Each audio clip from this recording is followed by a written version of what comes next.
to get on the powder and cut down the slopes.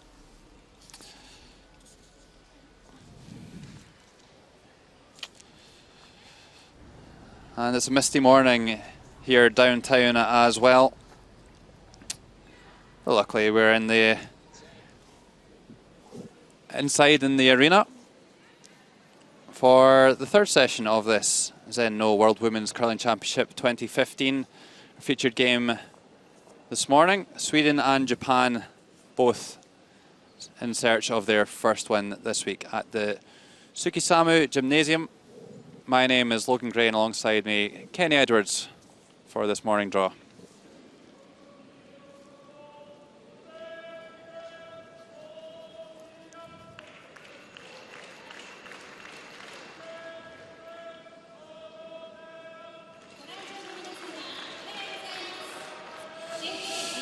So we'll be seeing the home nation Japan up against the Olympic silver medalists, Sweden. Very similar lineup that took to the ice in Sochi for both teams, just with some very slight changes.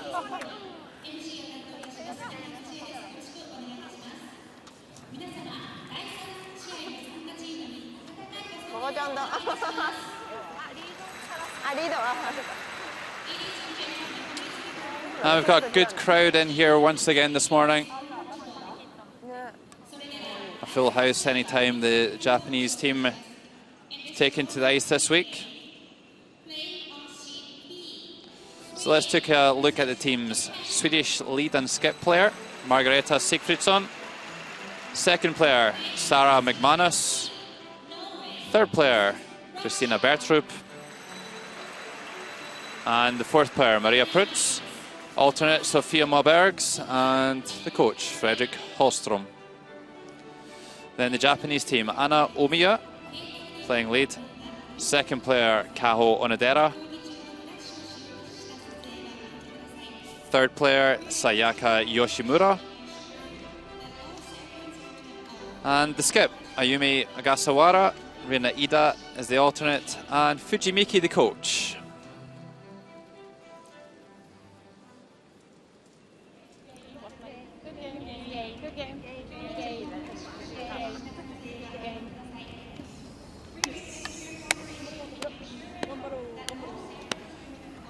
Final preparations being made there, and this is how they stack up after two draws. China and Switzerland both undefeated on 2 wins. Also undefeated Canada and Russia and Scotland, all on one win. All the teams now have taken to the ice, of course, and then all these teams, Denmark, Finland, Japan, Norway, Sweden and the United States, all in search of their first win today.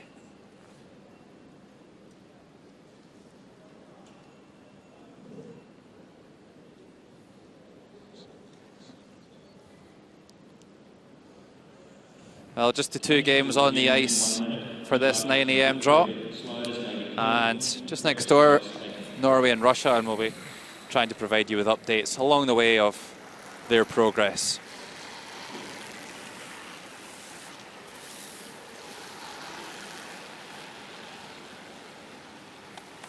Well, Maria Prutz did have a chance to win their first game. 2 chances actually against Germany, missing shots in the 10th and 11th end to win. And Agasawara will be looking to play a little bit of a stronger game than they did yesterday. Home nation falling to Switzerland in their first round. Sweden will be playing the Redstones and wearing the kind of blue and yellow tops, and Japan will be playing the Yellowstones and wearing the white tops. Kenny, a crucial game for both teams? I think it's certainly more of a crucial game for Japan to get on the board in front of their home crowd. Of course, the 2 teams do play for the last on advantage in the first end, and Sweden came out on top on that occasion. This is Anna Omiya, the 25-year-old from Sapporo, a banker by trade, and competed in the Olympic Winter Games in 2010, finishing 8th.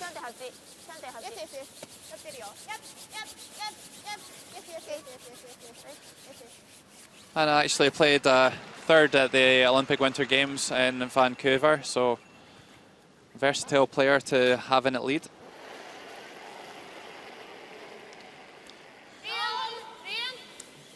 Margareta Sigriksson for Sweden, vastly experienced.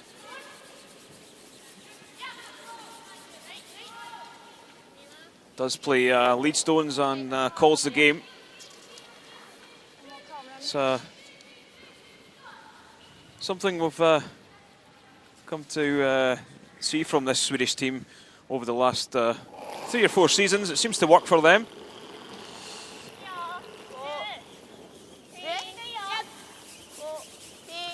I think both teams will take it pretty relaxed coming into this. Only the second game, so if you do manage to pick up a win, great, but if you drop to 2 defeats, can't really afford to go dropping any more, but it's not the end of the road. So here's Margareta once again. Margareta and fourth player Maria Prutz. 4 times silver medalist at the World Women's Championships. 4 times the bridesmaid. Never the bride yet. Will this be their year, I wonder? Yeah, I think the key for Sweden really is Maria Prutz. Missing a shot, well, 2 shots in 10 and 11 yesterday. I feel she's very much a confidence player. If she can pick up a couple of wins at the start of the week, they'll really kick on and you'll see them in the playoffs. But whether the team has the steel to grind out a difficult week and make it to the medal games, I'm not quite sure if they've got that within their armour.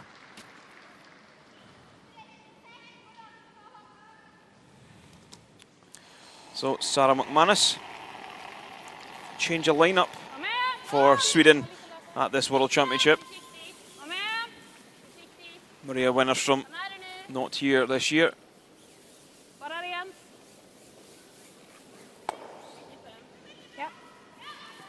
Yeah, this is Sarah's second World Women's Curling Championship.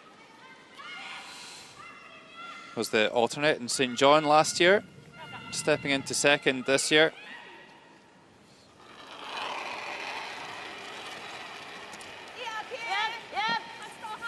And this is Kaho Onodera, the 23-year-old, also a banker from Sapporo, and was a part of that 5th place finishing team in Sochi. Terrific performance by the Japanese after coming through the first ever Olympic qualification event in Füssen, Germany. So the rules of play as usual: 6 ends minimum, 38 minutes of thinking time, and both teams entitled to 1 60-second timeout along the way.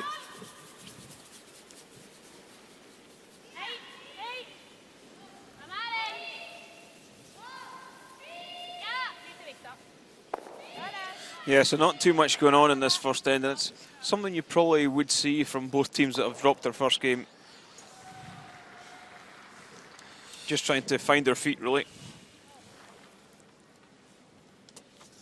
Great support for the home nation.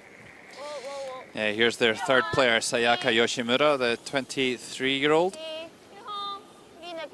First time playing at the World Women's Curling Championship.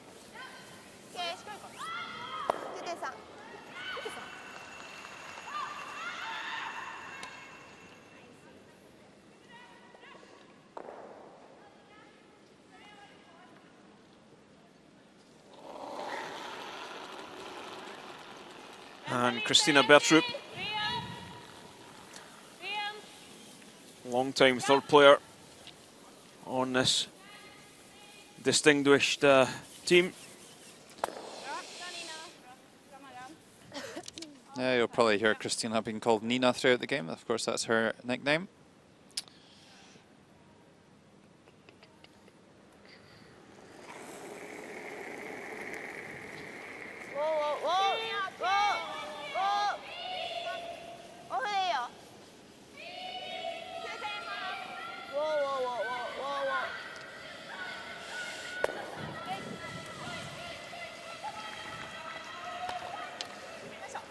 Yeah, just heading on the nose. You see both teams fairly quick out the hack. They're not using up too much of that thinking time. Trying to bank some minutes and seconds for later in the game.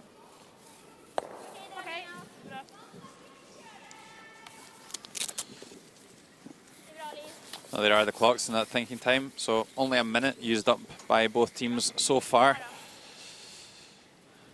Generally, you need to be operating at about 3 minutes an end to get your 10 ends completed.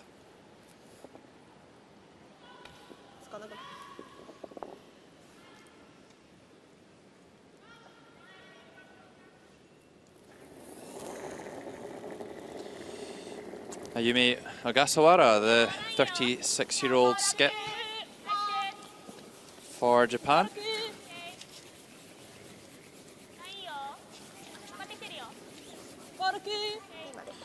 Ayumi actually played in 3 Olympic Games. Getting better every time as well. 8th in 2002, 7th in 2006 and 5th in 2014. I wonder if we'll see Ayumi give it another spin for 2018 and move into the medals.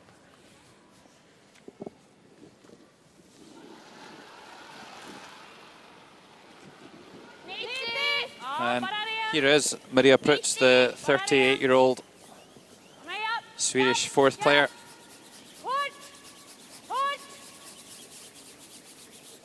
Of course, this team was the European champions in 2013 in Stavanger, Norway.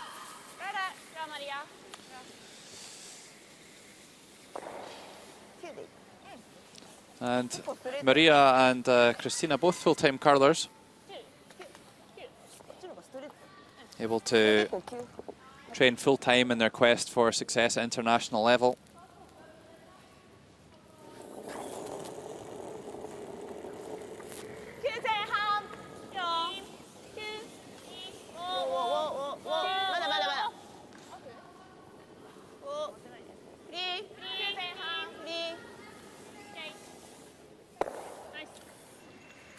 Yeah, so fairly rapid first end here. And just a technical timeout. Stop the clock. Oh, you spoke too soon there, Kenny. Yep. And we have seen a couple of issues with the touch sensitive handles. We have a problem with the rock. We have a problem with the rock.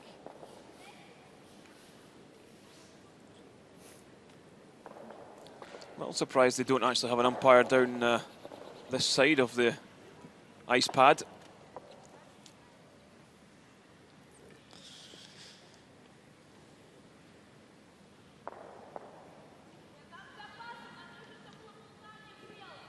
Handle is loose.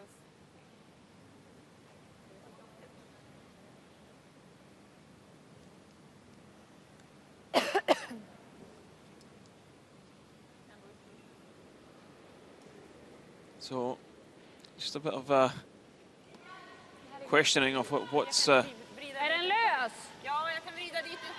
Yeah, just a little look at the coaching benches in the background there.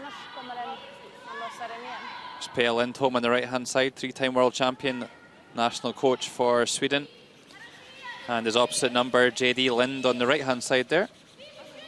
Yeah, I'm a little surprised they haven't actually double-checked the stone here and just made their way to the hog line and went back to the old school way things have were done.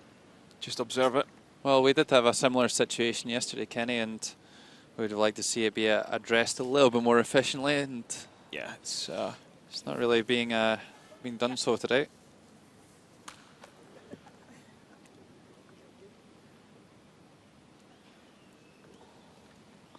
So there's chief ice maker Hans Wüttrich getting her tightened up and good to go. So I think we'll see the clocks get started again here and we can get this first end finished and on to the second. Yeah, it was actually the handle was loose rather than a problem with the touch sensitive part of it. Yeah, there's the man that gets paid a lot of money for freezing water. I think it's a little bit more scientific than that, Kenny.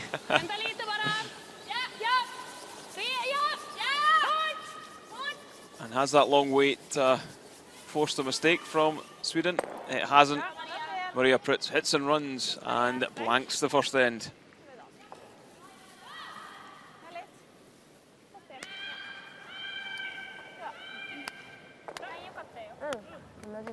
So one end played here in draw 3, and it's Sweden 0, Japan 0.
Well, underway here in the second end, and sure it's going to be more exciting than the first.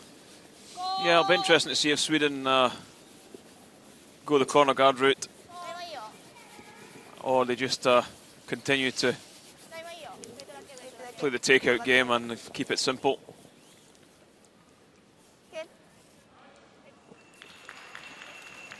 With that being back to you, I expect them just to go with corner guard.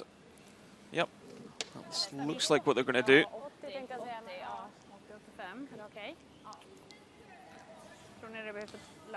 Well, we certainly know a lot more about this Swedish team than we do about the Japanese. Margareta Sigfridsson and her team really doing well over the last few years, and especially getting into the playoff stages and also going deep into the playoffs too. They do tend to call quite a simple game, but I think they do the simple things well. They make a lot of nice hit and rolls and really put teams under a lot of pressure by doing that. Yeah, what they do is they ask the question. Maybe aren't the most prolific or great to watch teams out there, but they do the basics very, very well.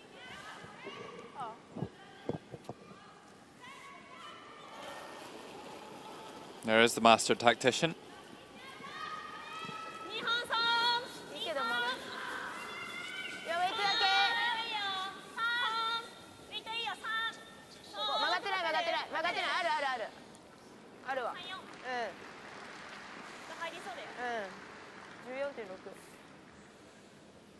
So Japan were looking for this one short of the house,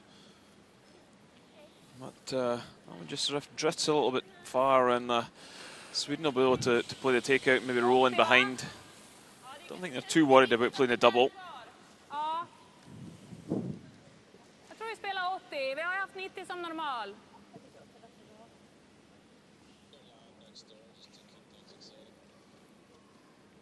So while Margareta Sigurdsson plays the takeout, we are going to head on to Sheet C, Norway versus Russia. And it looks like Anna Sudorova has just a tap back for 3. You can see around half stone of that red on the centre line. So can Russia get off to a flyer in this first end?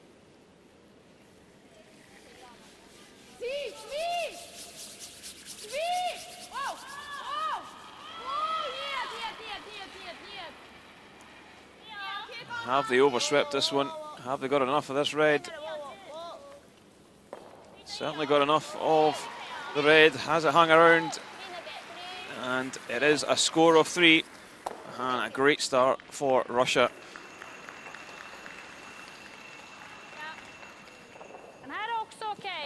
Yeah, we saw an utterly dominant performance by the Russians against USA, and I wonder if we might get another one this morning. Perfect start for Russia, and it's 3-0 there on sheet C.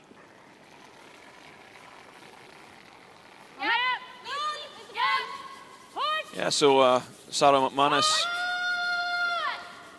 in the team for this World Championship. Herself a very accomplished player on her own rink, skips her own team on the tour.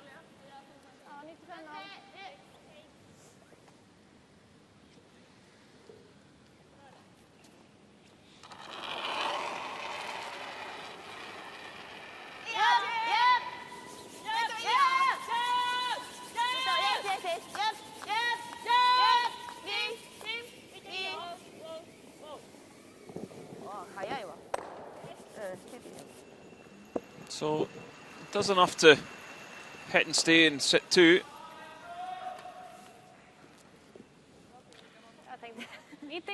Thought we might see them play the takeout on the yellow in the house, and maybe roll in behind the yellow, but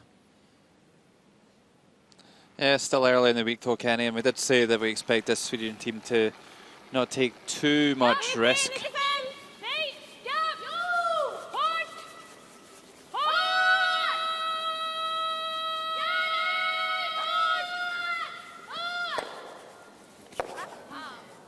Locks it on the face.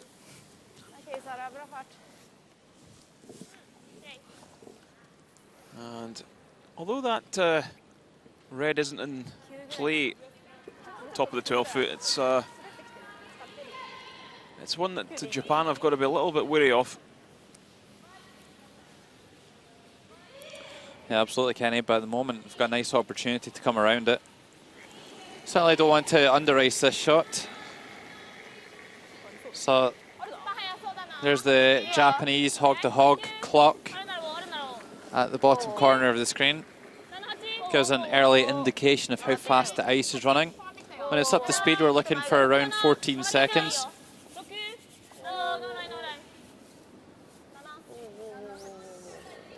Yeah, just drifting a little bit far and leaving a nice pocket.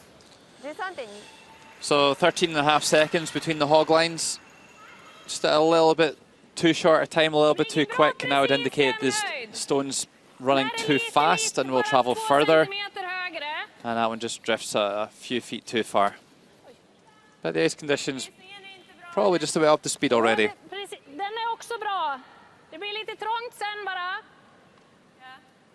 Men det är okej. Ja, jag tänkte också på skjuten. Kanske bra. Jag kan också vara med på skjuten. Och vicka. So I don't know whether you play the out-turn draw or you just play the double. I quite like the out-turn draw, just to bump the yellow back a foot or so. If you play the double, you do run the risk of running through. So a few more options with this. Yeah, a little bit of a change of strategy though, I would say. It's playing a very defensive shot. It's only making a half shot and having to switch to a more aggressive approach now. A lot of rotation in this one. A lot of rotation. Yeah, and of course when you do throw that extra rotation, the stones do tend to run that a little bit further. Just kind of glide on, and Nina Bertrup's just drifting past the called shot position.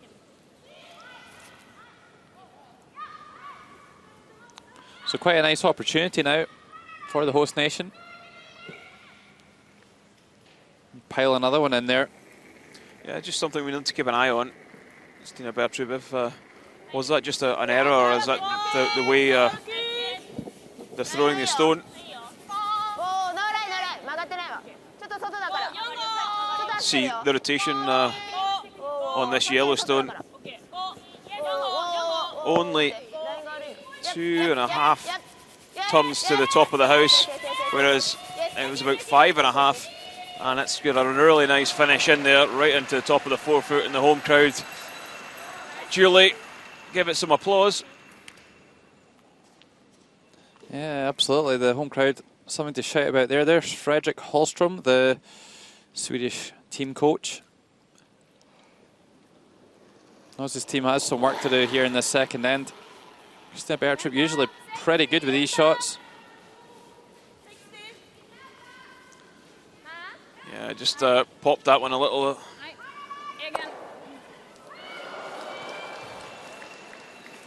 And slips right by. And there's Fredrik Hallström's opposite number, Fujimiki, on the bench there. A very positive start here for the Japanese.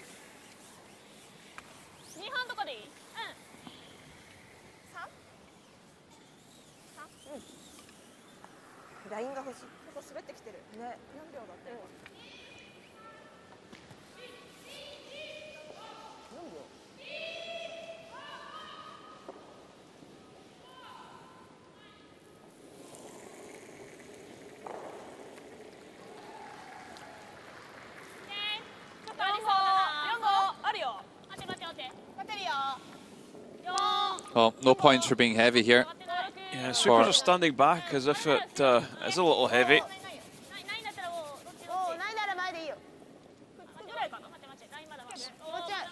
So it is a little bit heavy, so trying to find a good second option.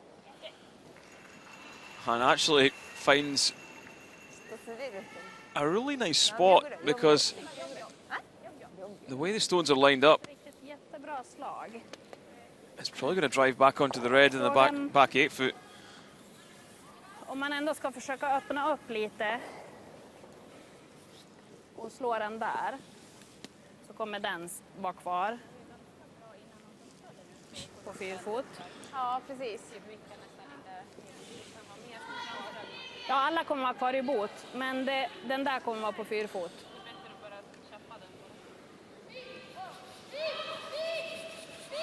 Ja, då kommer ju den också ligga kvar.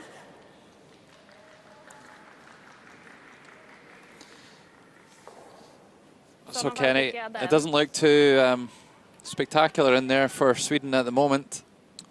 What's the priority for them?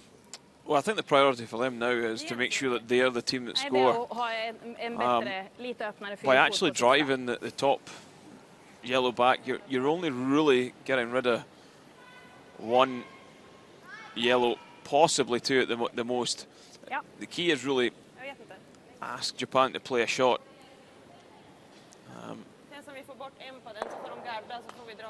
You could possibly play the double on the yellow now, the far right, as we look at the overhead, onto the yellow in the 4-foot,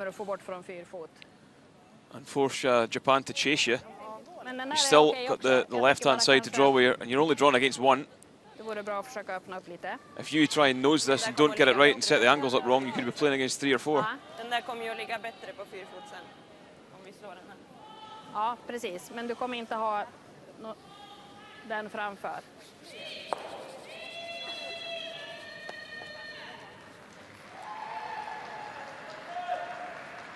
Vi drar då. Well, it's definitely not a good position here for the Swedes, and choosing to play the draw. Interesting call here. It's only a bad call if you don't make it, Logan.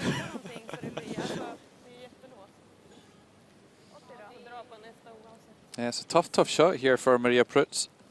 Don't expect her to be light with this. I think that would be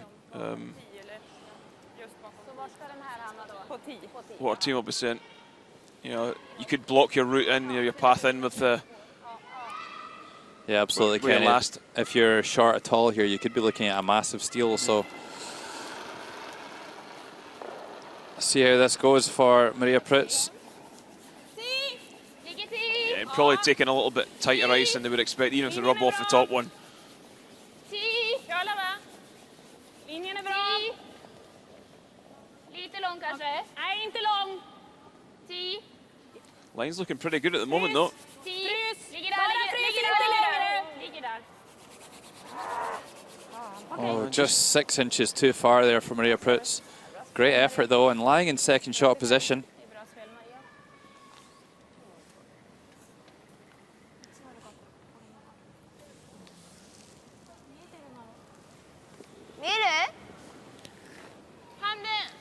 Yeah, I think you should be able to play the peel on the two reds here.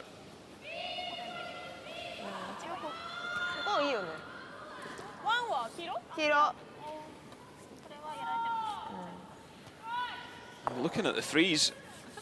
I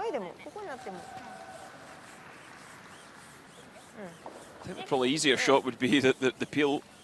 But if they could ever get one right in on top. Got to be cautious though. They're only sitting one at the moment. If they put this top of the button, they might leave a relatively easy nose hit double.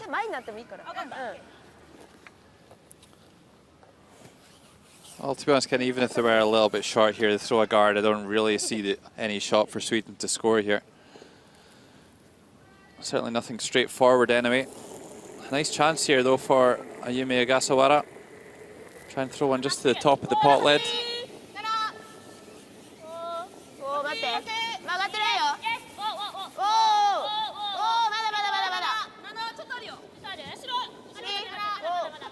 And line and weight looks right on top of the money here.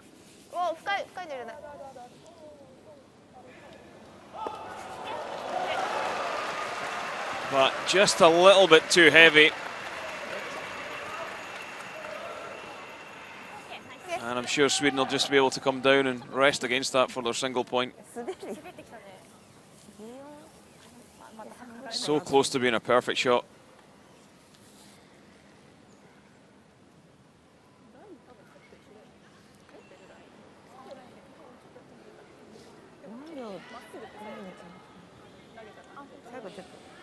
See Japan throwing a little bit less rotation than Sweden, so getting a little bit more curl. Oh, what a start from the home nation.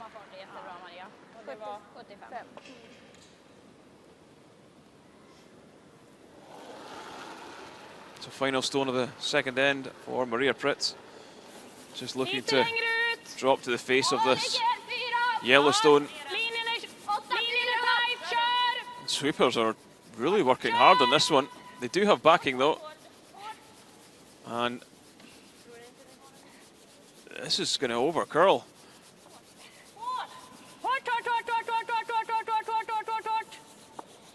And how many is that?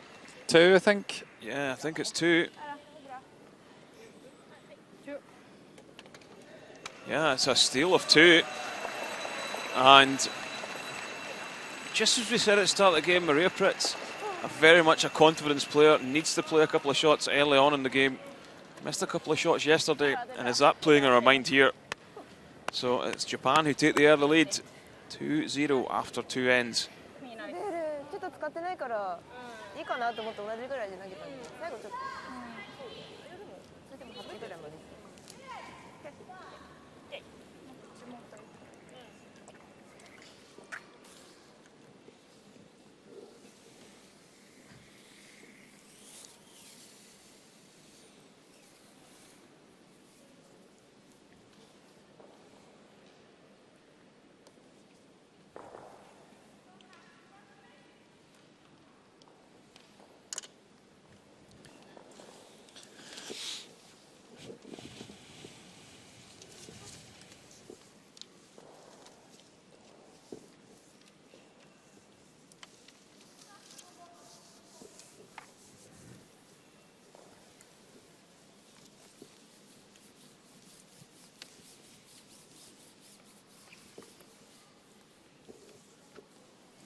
Well, Japan with their tails up. Here's Anna Omiya with a very nice delivery of the first stone of the third end.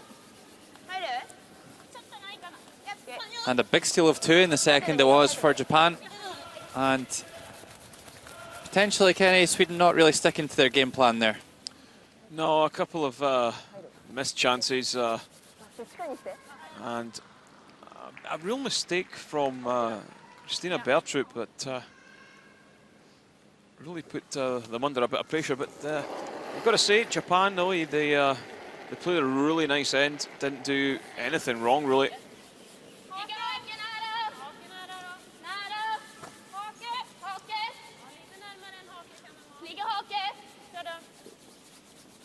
There's one thing for sure, though, Sweden do know how to get back into a game. Yeah, certainly a long way to go here.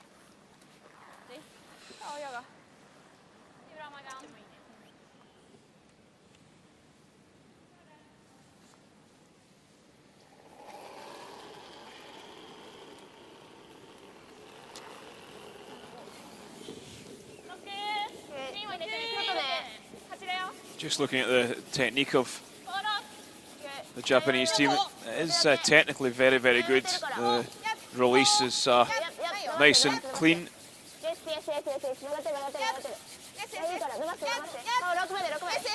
Yeah, you do generally tend to see that from the Asian teams, don't you, Kenny? Yes, certainly. Technically very good. Here's a look at that delivery once again. Most things all in straight lines. No real elbow action there.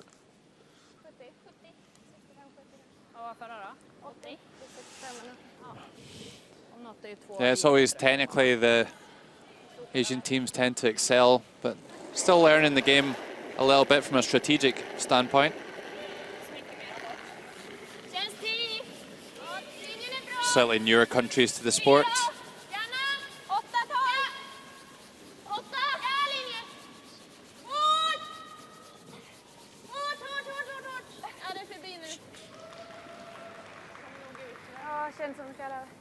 Well, I think this one's maybe going to over curl here.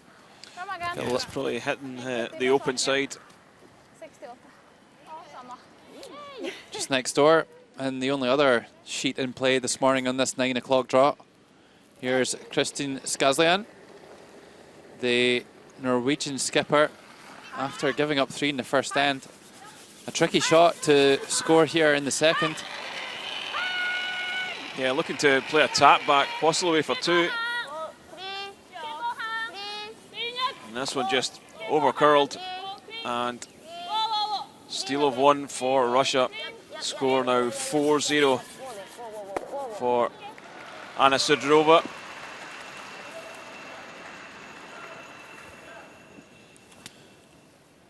Well, I would think we'd expect to see the Russian team in the playoff stages. So just while we're watching the other sheet, Japan coming around the guard and making a takeout there, but maybe not left it in the best position, Kenny? No, really with that, you want to hit and roll, leaving that yellow there. If Sarah McManus could just draw something in and around the tee line, it can use it as a catcher or some backing. So that yellow stone really favours Sweden rather than Japan. A lot less rotation on this than we've seen. And that one catches the draw. Yeah, clicks the guard and rolls to centre. So Japan very much on the front foot in this game. We've seen in comparison to the likes of Christina Bertrup, the amount of rotation, as you mentioned, Kenny, just not quite as much. And the stones will tend to grab on the ice a little bit more and curl a little bit earlier. And that's exactly what happened here. See that one really cutting across the centre line.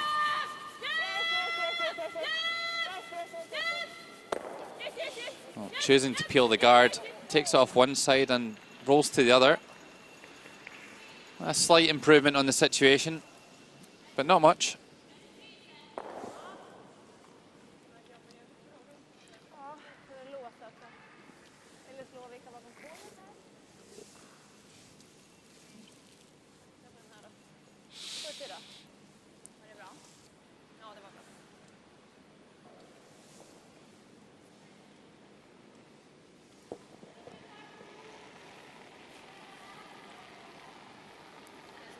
Yeah, you see that release from Sarah there.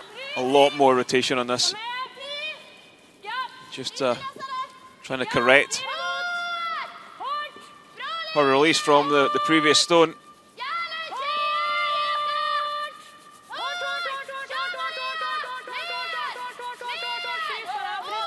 That's a great shot right up to the side of that yellow to sit shot.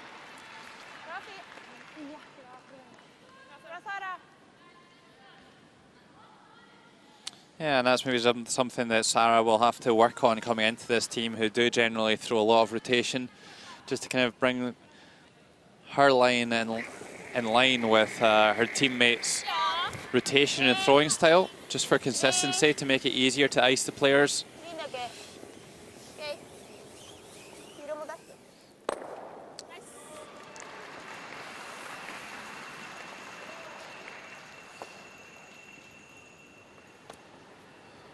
Vi kan dra om vi vill, så får de slå. Kan ju den. Ja.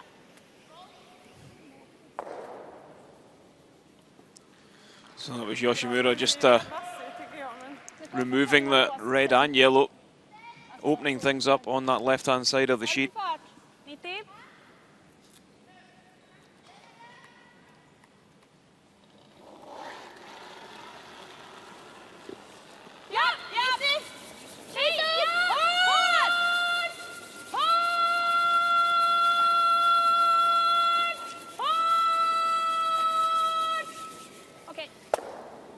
New Year drum, please. Margareta Sigfridsson really cranking the pitch up on that one. Gets the job done, though.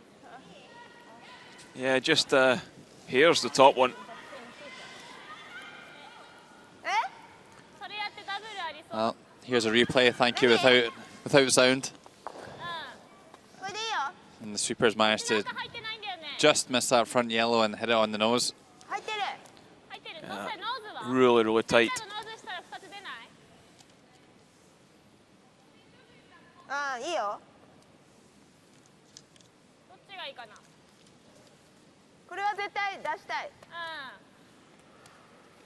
Yeah, it's a straightforward nose hit in this. I'll remove both of the reds.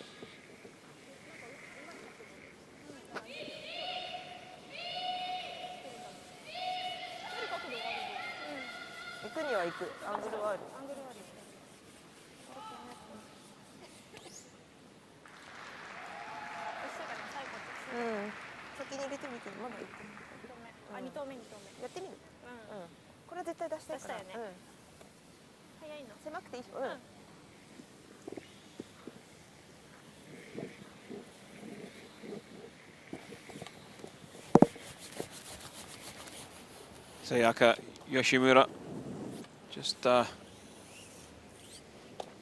coming up for a look at that one.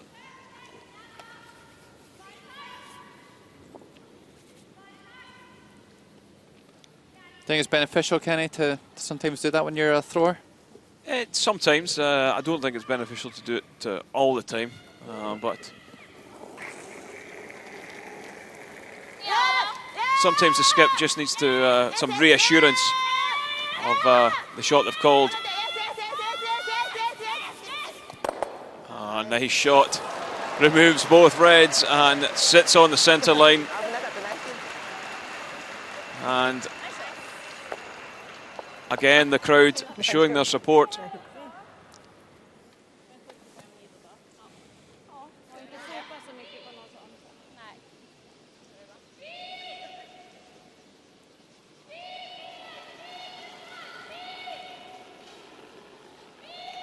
So Sweden certainly know they're in for a game today.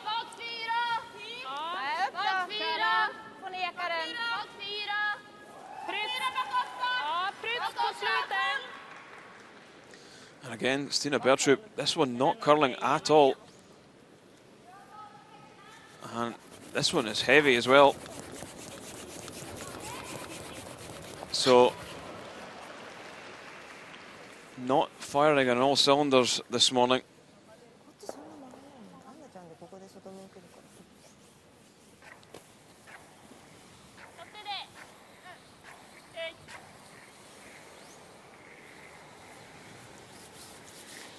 It's difficult to understand. These guys are full-time curlers and they make relatively simple mistakes. It's not something you really expect to see.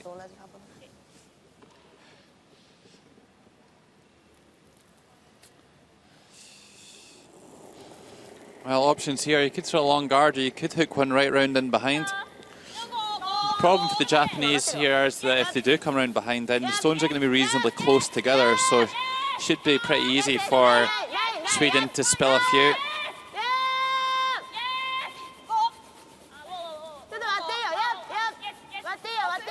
Oh, this one looks really, really good. But just maybe overcurled a little.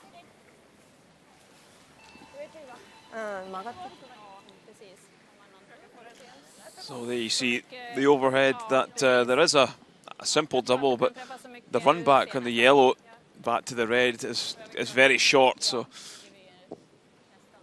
I think if you're Japan, you're still pretty happy with the situation.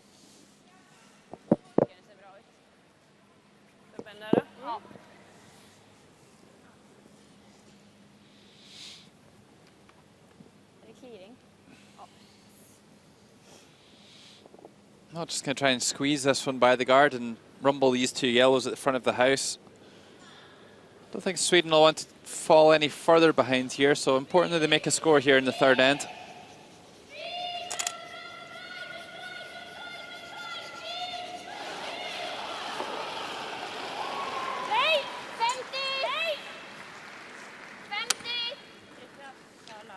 This one needs to do a lot of moving. And doesn't manage to catch the inside, and it will be a nose hit to set 2.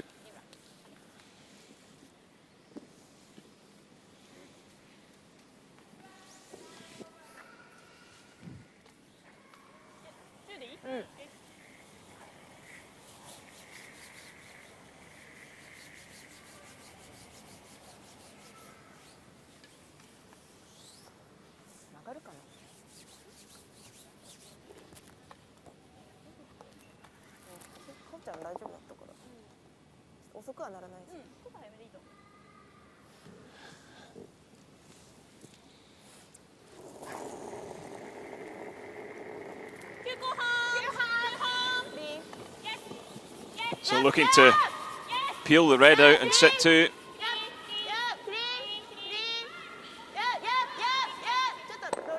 Oh, great start from Japan. Yeah, Yumi Ogasawara and her team have come to play this morning. Put some of the horrors of yesterday behind them and playing some good stuff this morning. Yeah, so you've got to say Maria Pritz can't afford to miss this one.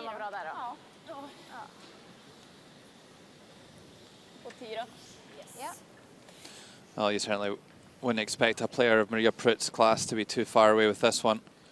Should really be a formality. I mean, so throw 2 nice draws in the, or 2 draws that would have been good enough anyway in the previous end. So important that the supers communicate well with the thrower, and shouldn't be too much problems as long as everything is sussed out correctly.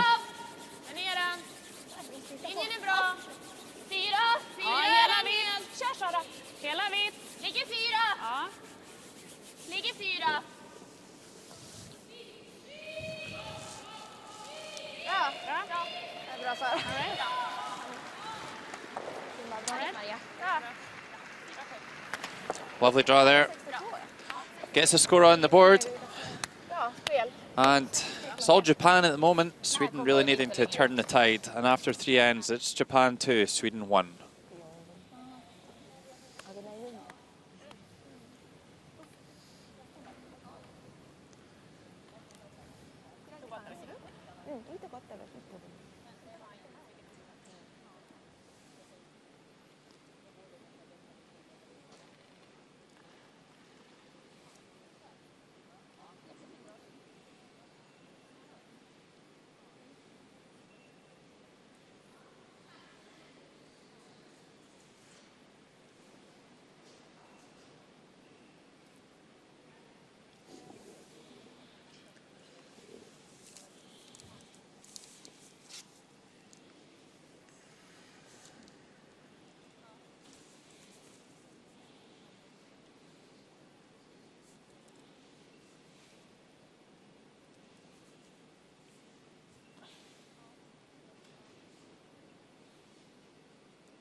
lite mindre bara.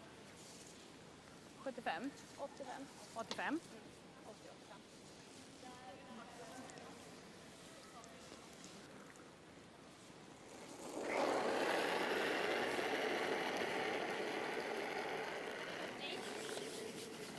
85.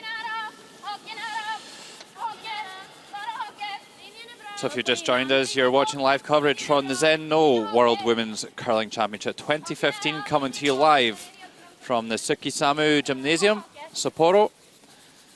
I'm Logan Gray, and alongside me, Kenny Edwards, for this third session. Sweden, Japan, and Japan just sneaking it so far by 2 shots to 1, and probably playing the better stuff so far, Kenny. Yeah, certainly. There you see 90% for Anna. Of course, that's just the stat for the first game, really, the tournament accuracy. Just 1 game under the belt so far. A long way to go this week. Yeah, Japan will probably feel they deserve to be more than just the 1 shot ahead. But they are 1 shot ahead and have the last stone advantage.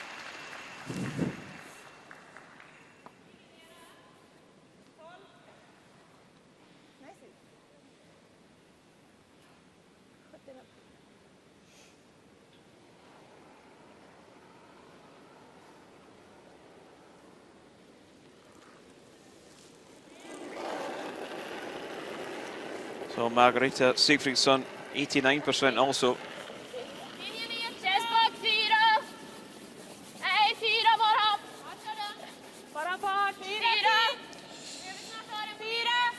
Yeah, 89%, and I think also 89 decibels on that screaming the last end. I think it's probably more than 89, Logan. And that's a great shot. So another great stone by the Swedes.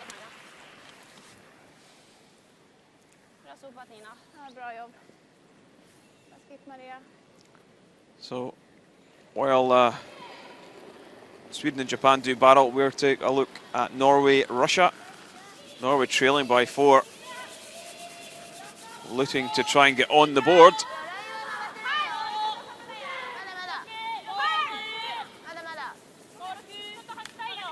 Well, nicely done by Skazlian. Rumbles that back one as well, but good enough to score 1 and 3 ends played. Russia walking it so far, leading Norway by 4 shots to 1.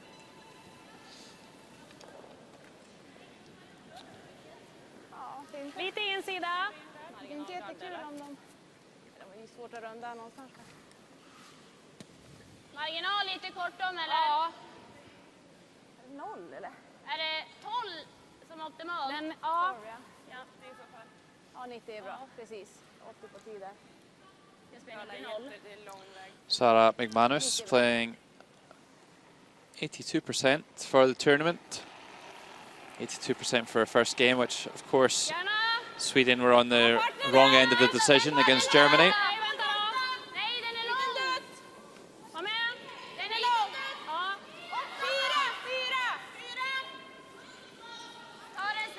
This one's got a lot of running on it.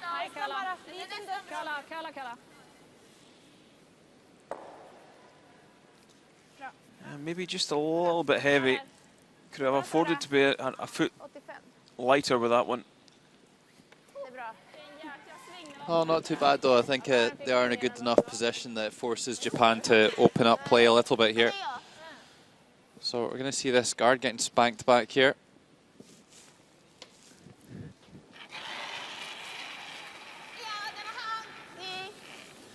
Kaho Onodera playing 83% for the first game.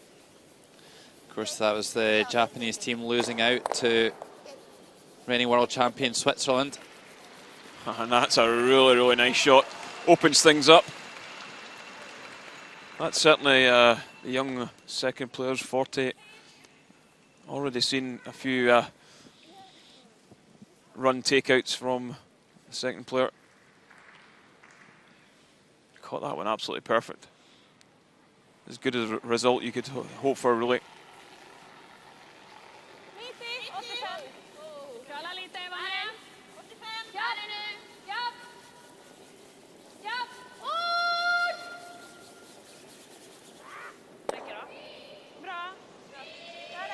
So now Sweden sitting 2, but no real danger for Japan. No guards in play.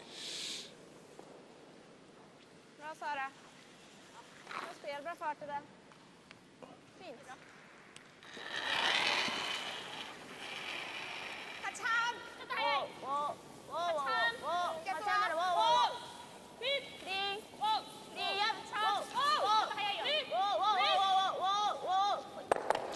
And another good one. Both reds go away. So great tidying up by Onodera. Yeah, 2 destructive takeouts from the Japanese second player, making all sorts of red granite fly out of the house. It really is a great weapon to have, a second player that can play the takeouts like that. Stina Bertrup can't even hit and stick in the house, so not having a game to remember so far. So I just wonder, Japanese turning down the opportunity to go right out to the edge of the rings on the left-hand side as we look at it. They're going to the open side and going to try and blank the end. That guard is very wide, but could still be good enough to be a nuisance. Might be able to generate a 2. So Yaka Yoshimura playing 82% to the first game.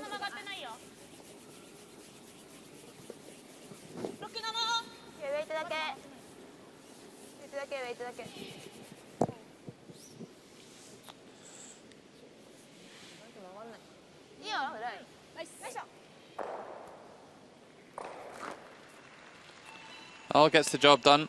There's a slightly defensive call, but just trying to keep the last on advantage. Christina Bertrup off to a little bit of a slow start by her standards. 74% for the first game for the Swedish third.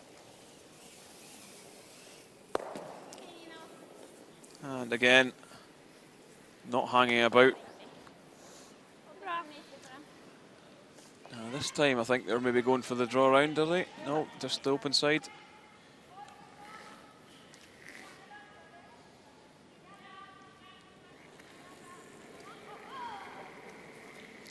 Yeah, they are. They're going round that long corner.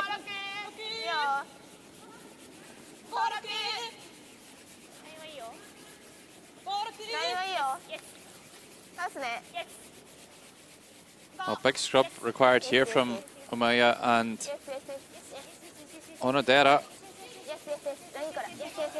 And they drag it right down in there. Nice effort there by Yoshimura.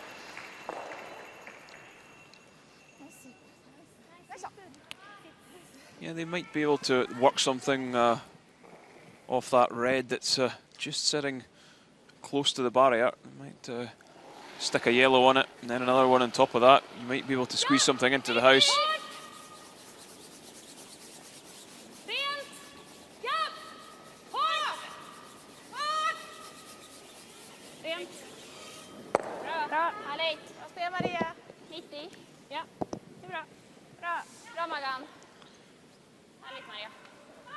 Well, I'm sure this is probably what the Japanese team wanted to avoid when they were planning to go to the open side. Changed it up for reasons unknown. And having to play a slightly more complicated shot this time, a more technical shot. Should still be reasonably straightforward, but you're just making things a bit more complicated than it needed to be for the Japan side.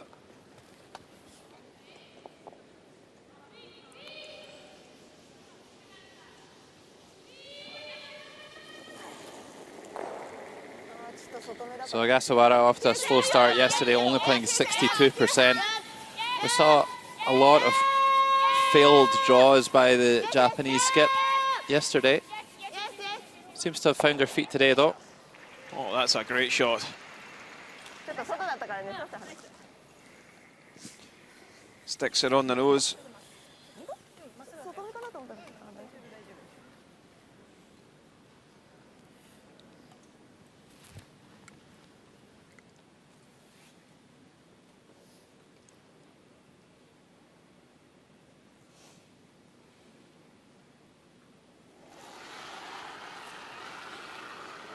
So Maria Pritz, 72.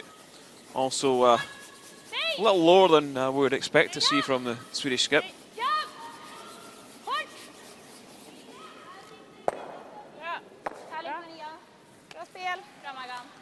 So it does make the hit, but straightforward half-stone peel, and Japan could blank this end.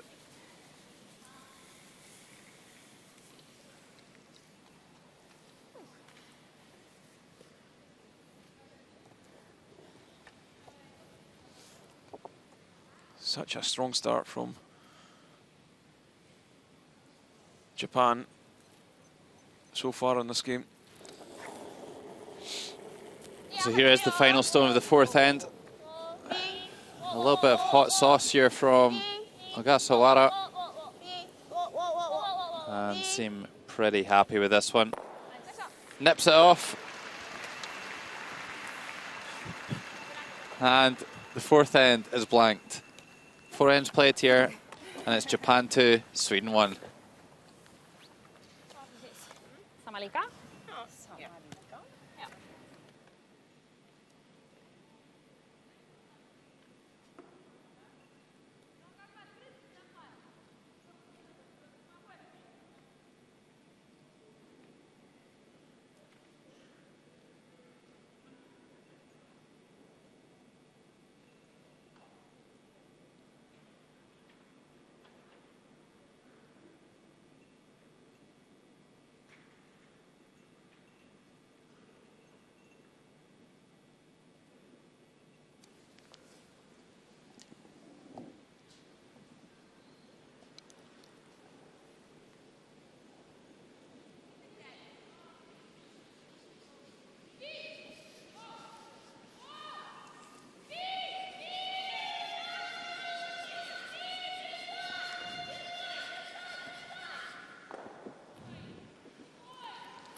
Sweden now getting us underway in the fifth end of this, the third draw here at the World Championship 2015 from Sapporo, Japan.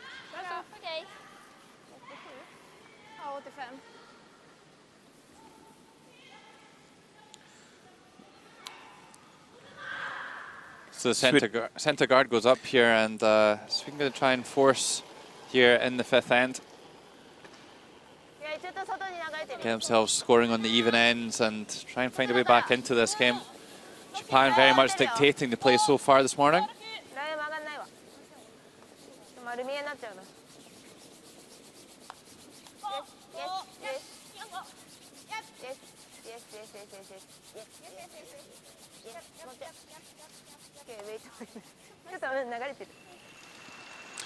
Yeah, so while Sweden and Japan do battle in the fifth end, Norway and Russia still in their fourth. Anna Serverova leading 4-1 and has a chance to extend that lead with a nose hit for 2. Yeah, both relatively young teams facing off on sheet C, but there's just a massive gulf in experience. And it's showing. Anna Serverova putting another 2 yellow points on the board. And 4 ends played. It's Russia 6, Norway 1. Yeah, really dominant performance this morning by Russia.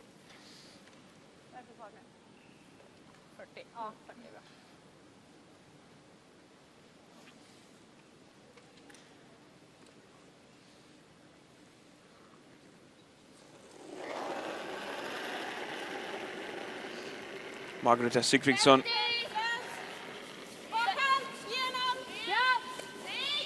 just looking to push this Yellowstone back and through the house.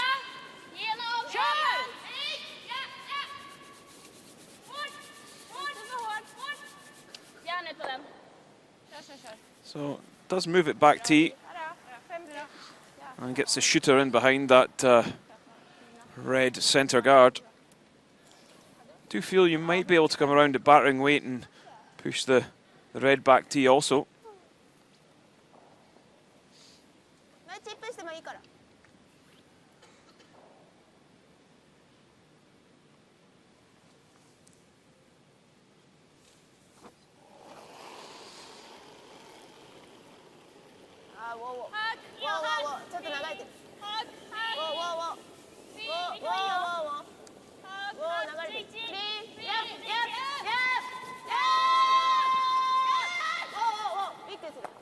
No, it does catch the guard.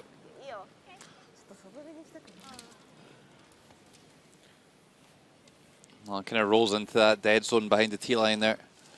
So, first mistake we've really seen from the Japanese front end. Doesn't look too despondent. The only benefit is they've really opened that red up that's sitting on the left-hand side. So, chance for Sweden to play the freeze on this yellow.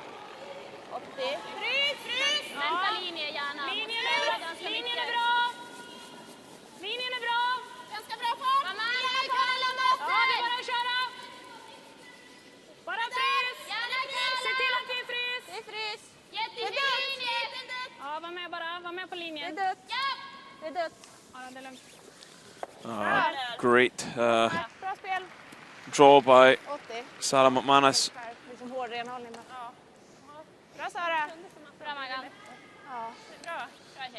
Japan, probably quite rightly so, deciding not going to get dragged around the guard. Just try and run something back.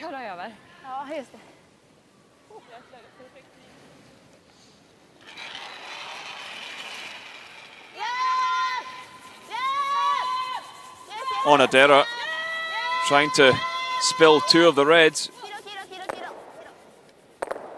Well, doesn't really get what they were after, but does move the backing off the red. Yeah, that doesn't really improve the situation for me, that shot from Onodera, and now Sweden can start to crank up the pressure on Japan here in this fifth end.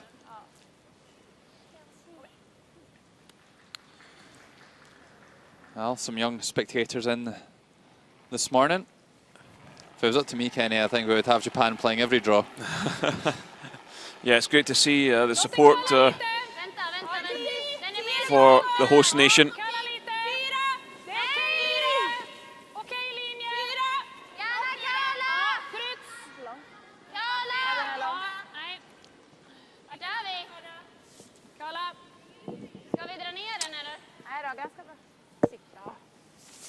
So Sarah, this time just a little bit heavy. Now Japan's got a decision to make. Do they just come along and corner freeze this?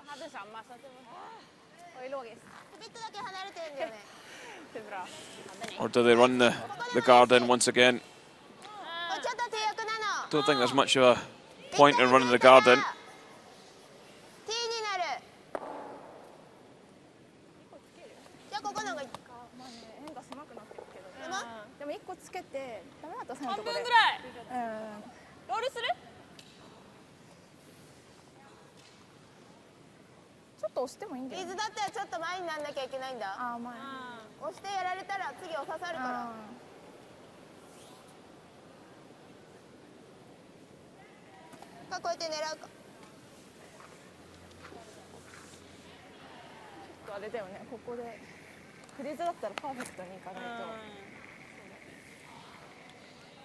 Well, looks like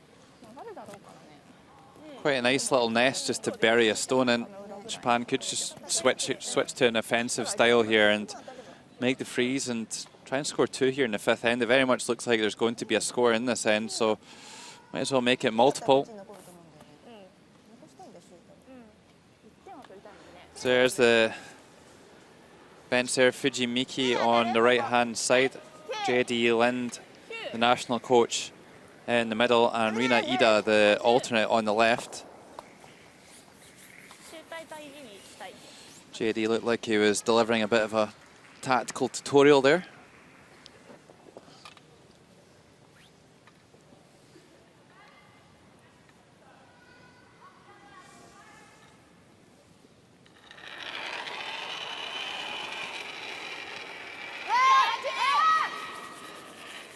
So electing to play the takeout, actually.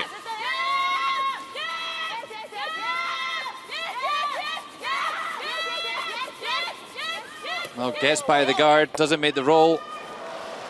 Rolls onto the 1 foot, but I've got to say, I'm never a great fan of playing a shot like that, a takeout behind the tee line and trying to make a perfect roll. It's quite a difficult shot for not a lot of reward. So I'm not entirely sure that was the right call there from the Japanese. Yeah, I think if you're playing that, you need to remove both reds. You see the red hanging around in 12 foot.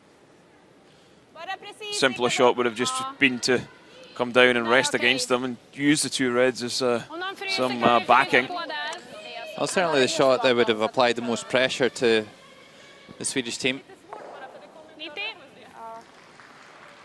Should be a straightforward takeout here for Maria Prutz. Christina Bertrup even. Yeah, I think that's maybe where Japan are slightly lacking. Maybe just the tactical know-how, how to manipulate things and make things a little bit awkward for some other teams. Yeah, lacking a little bit of awareness indeed. And there's Christina Bertrup, now lying 3.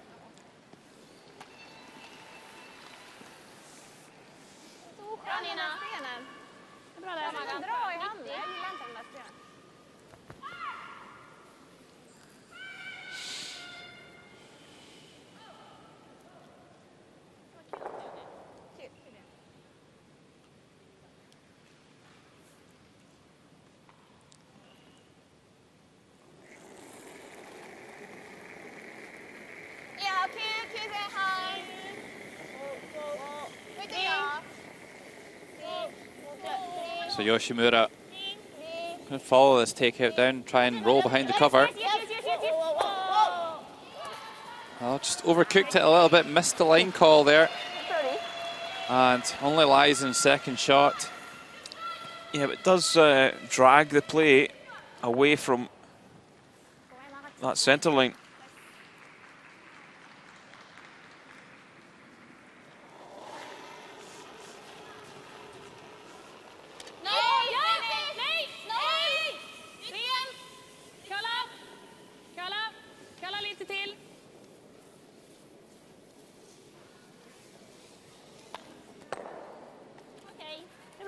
And again, not a great shot. So Japan have just have a chance to hit and roll off that top red.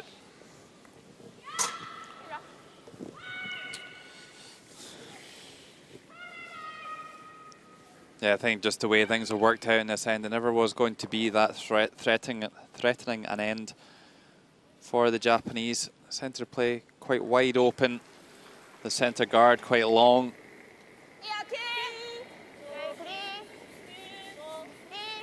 Maybe some value in trying to roll right over to the stones on the wing here with this takeout, rather than underneath the guard. And that's what they have done. As long How's as they your luck? don't find the gap and they slip right through. Through the eye of the needle. I couldn't have done that if they tried. And one thing's for sure, they really need to make sure they were sticking around in the rings. They couldn't afford to let Sweden draw around this guard.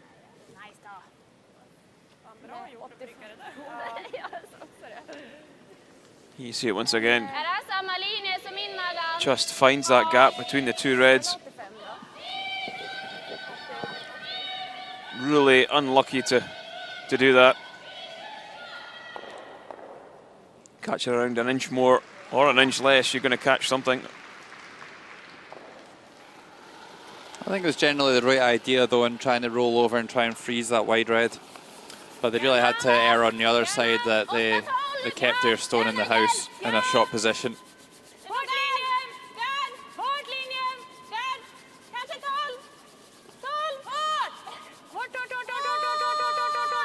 Have they got enough weight in this one? And just that poor shot from Maria Pritz. Yeah, surprising really. That guard really shouldn't have been in play. They probably should have been passing that stone by a foot to make a perfect draw. So a little bit shorter speed, catching the curl a bit early, and now Japan perhaps with a chance to try and set up the deuce. Sweden still caught in their beds this morning.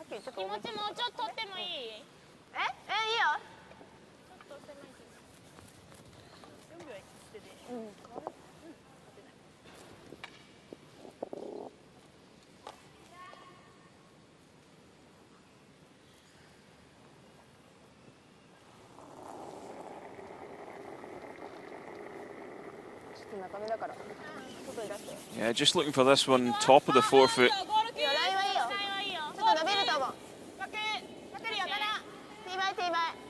Line looks pretty nice. Going now. Don't want to take it too far though. Yeah, just somewhere around there is good. Maybe slightly overswept, something a bit higher in the house, keeps the scoring area nice and big, but still a lovely shot there from Ogasawara, and certainly poses the question once again of Maria Pritz. Jag tycker att den här är bäst. Finns ju mycket finish på slutet. I think Maria will be able to see enough of that yellow, maybe not because there's a couple of guards there. So just going to cap this maybe. Yeah, perhaps try and freeze the left-hand side of that yellow stone and try and make it as much of a nuisance as possible when Japan come to throw the draw for two.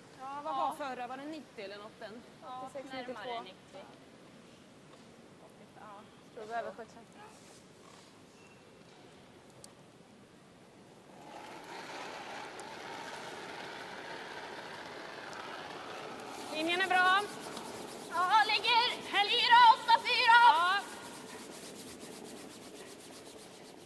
Kör då. So stripping this one most of the way down. Just saying this one's right on the tee line. Beginning to sit down now though. It's good effort. Yeah, I'd say that's a pretty good shot there from Maria Pritz. Still think you would get a couple of options here. You can either come down on the in turn or the out turn. Out turn looks safer, but for me, potentially a more difficult shot to score two. Yeah, I think it's the safer call.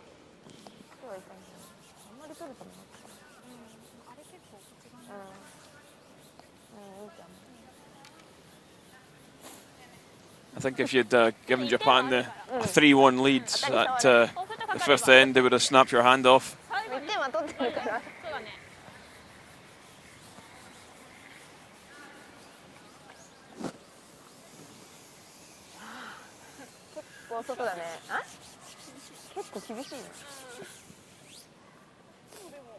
Yeah, don't need to pass the guard by too much, you know, maybe 4 or 5 inches and you'd still get into the forefoot.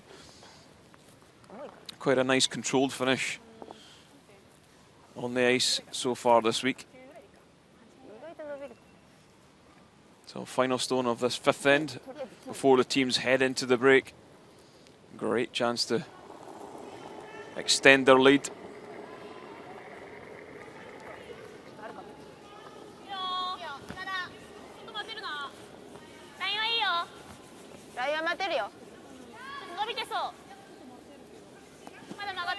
Well, it looks like a good line here. How's the weight? This one looks really, really good. Slams that one right onto the tee line. And perfect shot. And Japan pick up 2. And a 4-1 lead into the break.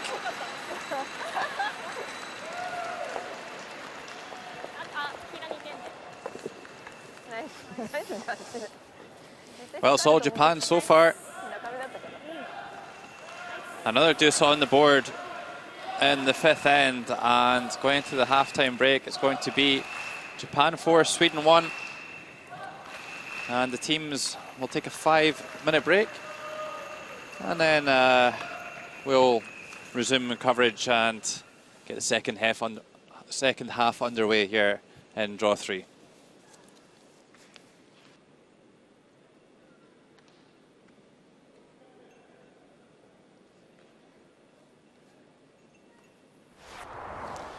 Second end, Maria Pritz facing 2, having to play the out-turn draw up against some backing to take the single point. But Sweepers worked this one all the way and were always light, and it was a steal of 2.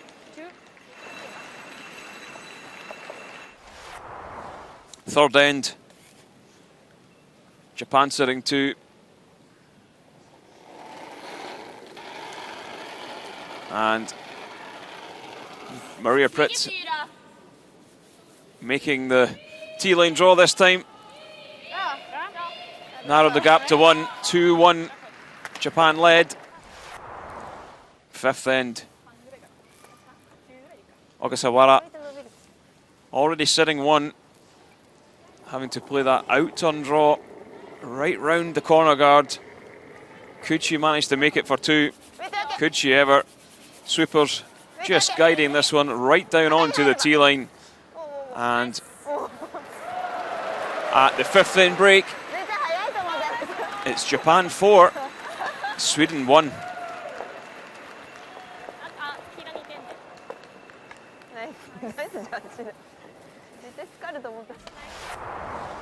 Next door, Norway, Russia.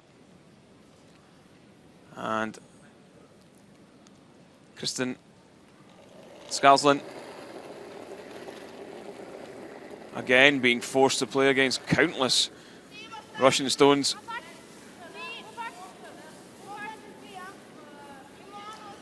And looks rather nervous about this one. Trying to draw the edge of 4. And this one a little heavy. And Fomina going to sweep that one through. And it looks like a steal of how many? 1, 2, 3. Russia now lead 9-1 against the young Norwegians. And you've got to think that game isn't going to go on too much longer.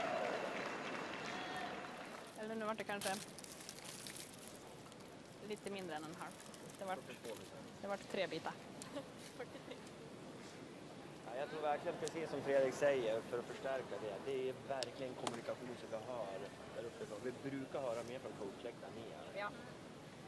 Så att, jag vet inte hur ni känner själv i kommunikationen på spelarna. Tycker du det? No steal, no steal. Yeah, of course, no steal. 2とも入れていい。1, 2. Two stones in the house. Yeah. Do you like? I do. What are the properties? I too put in. Right in. Second. Second. Second in. Yeah. Okay, in the middle. You start. 大丈夫？いる頑張る。入れてるよね。入れてる。セットする。1分前で。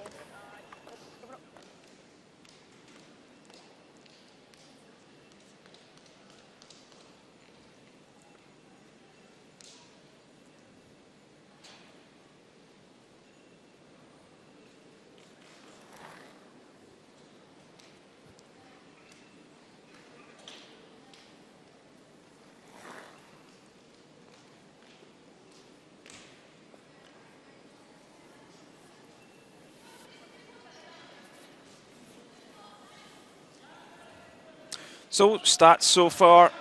Japan really outplaying Sweden 80% to 69. Big difference. Really is that 2 stolen points in that second end. Japan worthy leaders at this stage in the game.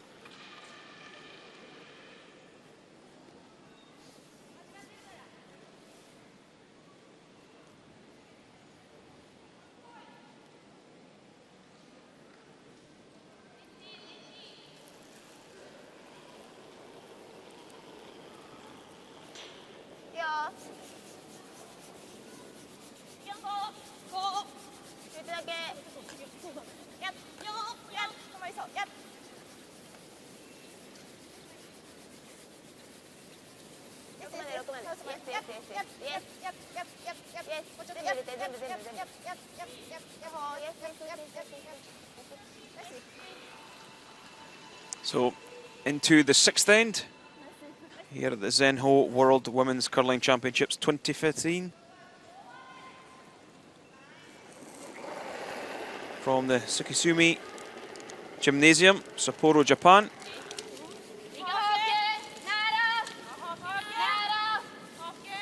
Sweden versus Japan, and it's Japan who are leading 4-1.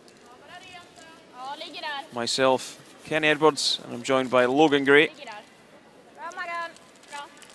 And it's Sweden who are chasing the game, throwing up the corner guards. Japan trying to defend that lead by keeping things nice and tidy.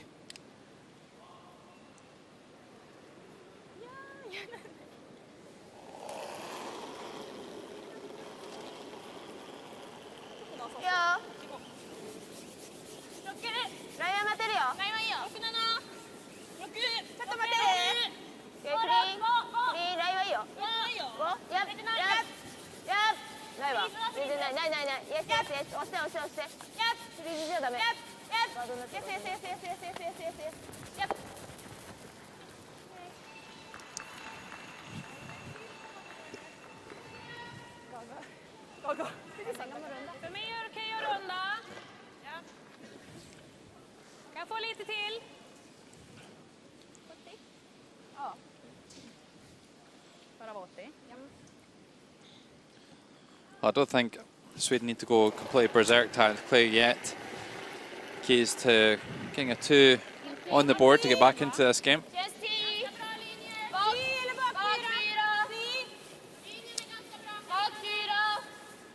Yeah, it'll be interesting to see how Japan play out this final 5 ends. A lot of pressure being the host nation, and that might begin to play a factor towards the latter part of this game.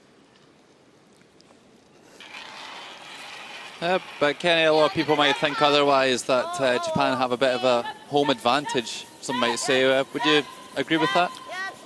I certainly think they've got the home advantage in terms of support. There's loads of fans in here, not just this morning, but even round about the city.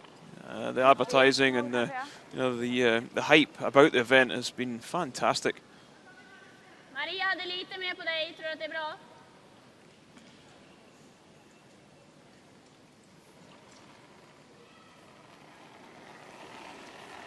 Sarah McManus, 75%. Would look to be in 80 at the least.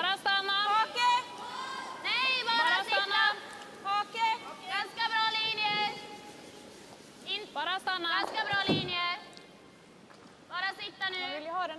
stanna. Stanna då. Ja, fast det gör ju inte. Mot en bra corner. Bra där. Det är bra. Bra där. Känns lite...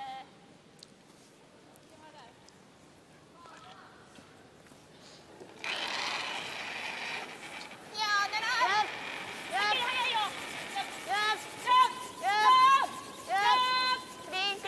Kring. Kiro, jag tar. Okej.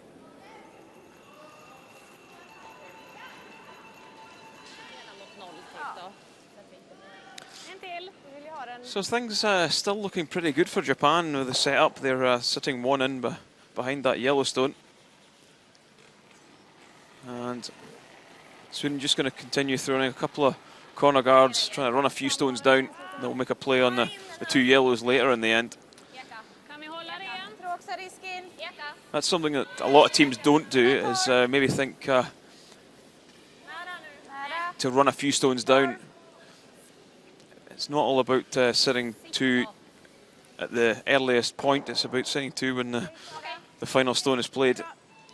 Yeah, absolutely. But Sweden, one of the most experienced team here, of course, the Olympic silver medalists, and very astute tactically. Be interesting, as you say, kind of just to see how Japan plays this out. I don't think you want to give up a soft two, so I think they'll be quite happy to run with it just now. But I just wonder if they might call the Swedish team's bluff at some point and try and put them under a little bit of pressure to try and force or maybe even steal here in 6.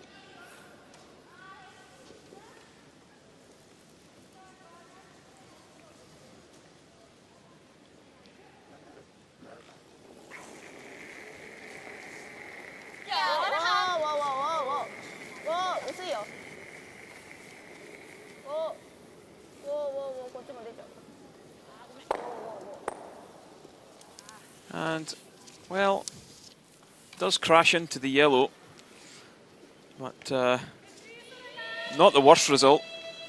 Do still sit shot.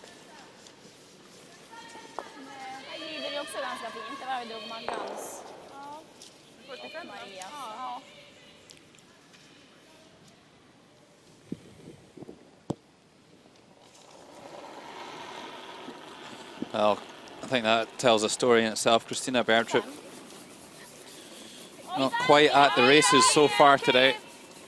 Only playing 50% through the first half. Yeah, you're always going to struggle if your third player is only shooting 50%. Yeah, it's quite unexpected, I would say. I think Christina Bergtrup is one of the best shot makers in World Women's Curling. Yeah, certainly. Never too far away.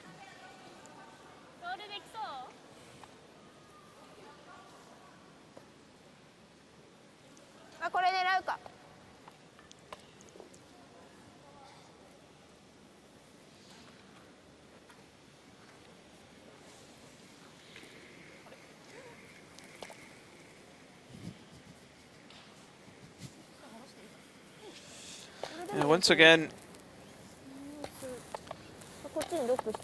Skip in third, going to talk this one through. Yeah, Yoshimura coming down to give some assistance. Yeah, just hitting the rest on top of that yellow would be the call.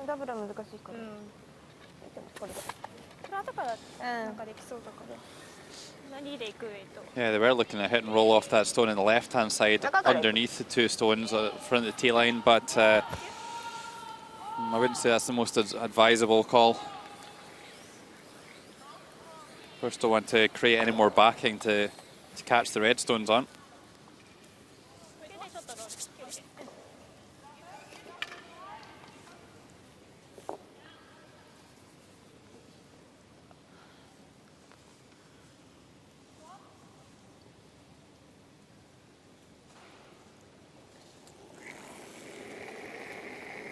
Yoshimura having a super gameplay, 86%. Quite often, if your opposite number is not playing very well, though, your shot difficulty decreases a lot and you get easier shots. And that's a bit of a miss there from Yoshimura, but probably gets a second prize in punching their Yellowstone behind the stone at the top of the house. Yeah, maybe miscalled this. Maybe should have upped this a little bit earlier. Well, things like that happen.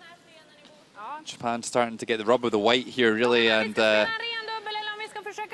these sort of things happen. You have to start wondering if it's going to be Sweden's day today.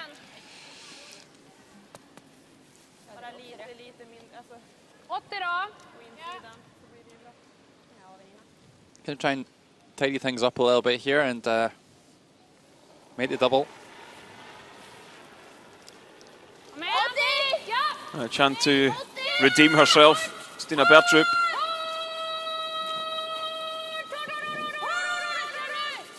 She made the double. She has this time. Yeah, much more like it from the Swedish third. Makes them both go away. And Japan with some work to do here if they don't want to give up two. Could go after the slash double on this one. And just another look at that. Redstone curling across the face and making the perfect contact to remove both of those yellow stones. Yeah, so one great shot from Stina Bertrup is setting up the chance to get two.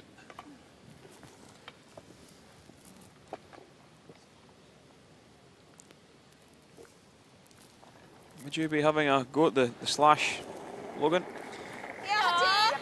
Oh, I would certainly have a go at it. I don't think I would make it, Kenny.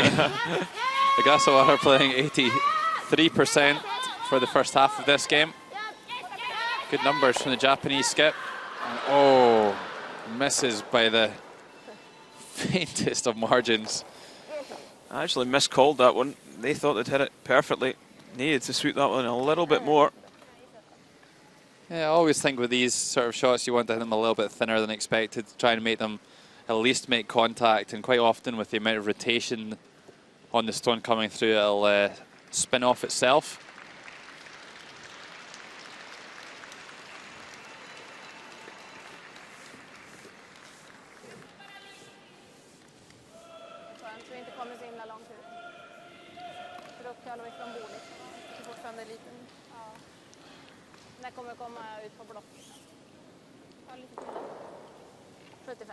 So good opportunity to narrow the gap for Maria Pritz. 68%. Not what you really need to be playing as a skip. Yeah, and on the contrary to your opposition, when your third player isn't playing well, the skip's difficulty of shot goes up. And quite often you see those stats start to drop. Should be a straightforward shot for Maria Pritz. And the Supers dragged that one far enough to probably take away the double. Yeah, looking at the angles, just not sure how much weight this skip can throw, so it's probably not there, the double.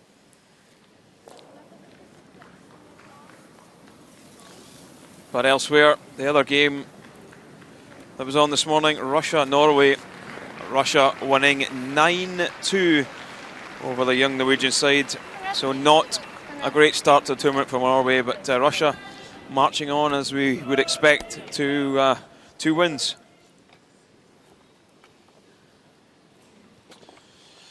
Yeah, definitely expect to see them in the playoffs this week. The reigning European silver medalists. Osagara just looking to trying to make the flat double.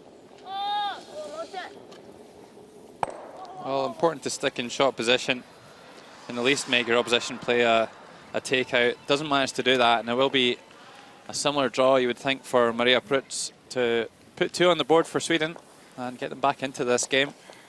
Again, another couple of inches at the draws and you've made the double.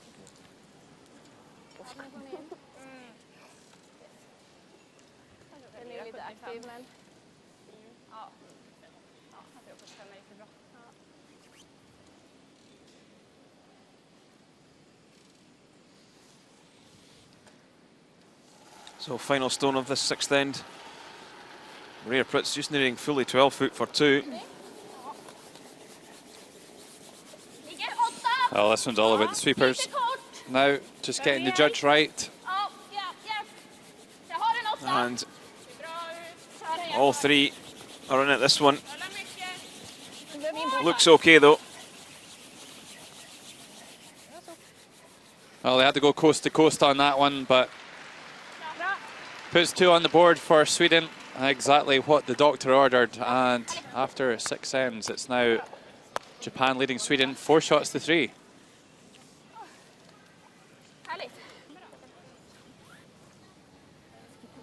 てくるから。うん、カメラして。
So into the 7th end, Sweden trailing 4-3 to Japan.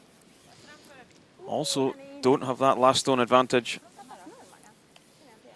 And that one possibly slipping into the rings.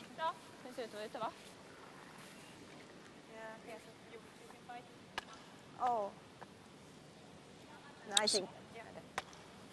Well, some agreement reached between the two skips that that stone is not in the house. So 3 guard zone rule in effect. That stone cannot be removed from play. So drawing the open side. Yeah, to be honest, just as well for Sweden. You don't want to go into the house there and Japan just to run the end through and take the hammer into the 8th end. Sweden have the last stone on the even ends at the moment, so they want to keep that, so they have the last stone coming down the 10th end if scores are traded in the remaining ends.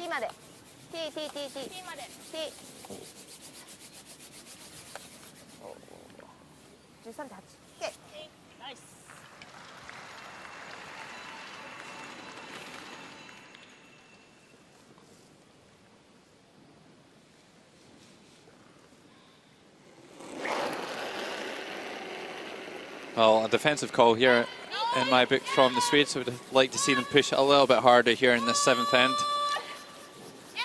Yes, certainly, Logan. But it's what we've come to expect from Sweden. That's the way they play the game. They just wait for mistakes rather than force the issue.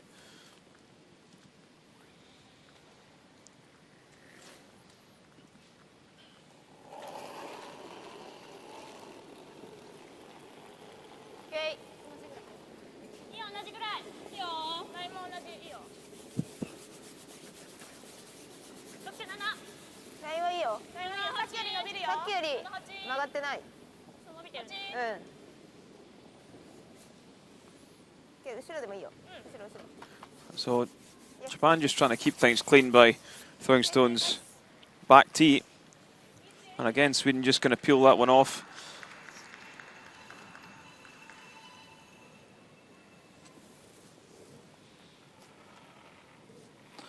Well, they need to make the hit and stick this time, because if they were to roll out on this occasion, then Japan would be peeling that centre guard off and running the end through like we suggested previously.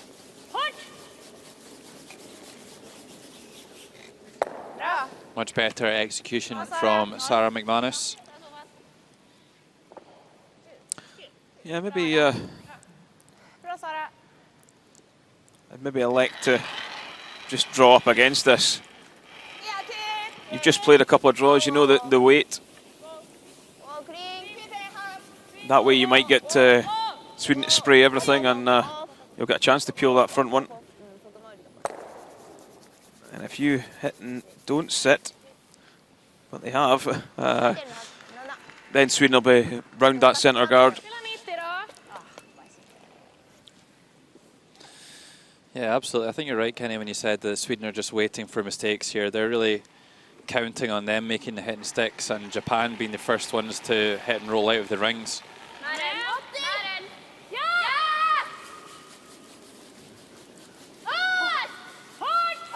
It's not really the way you generally tend to call the game at the top level, is that you're trying to force mistakes rather than expecting them. You expect your opposition to make all of their shots, not do you just hang around until somebody misses.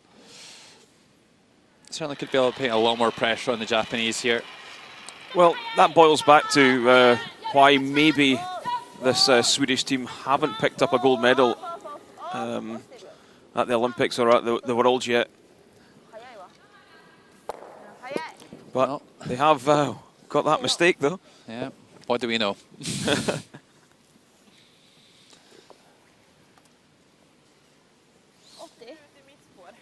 Well, a patient approach here.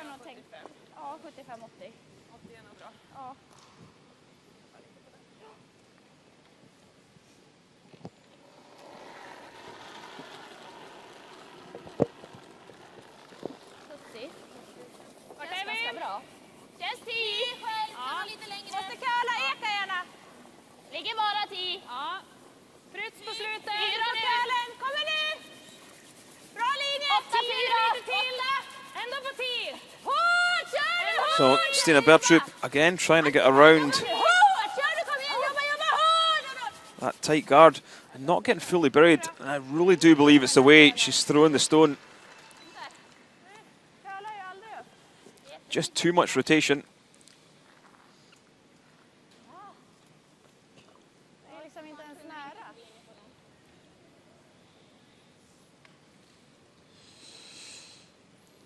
So another look at this release. Really puts a good spin on it, like you say, Kenny, and does make the stones run a little bit straighter as they kind of glide across the ice rather than grabbing the pebble and ducking in at the end. So Japan choosing to play a hit and roll on the shot stone. Could have chosen to slash the guard onto them and clear play completely. But a nice shot, well executed there by Yoshimura.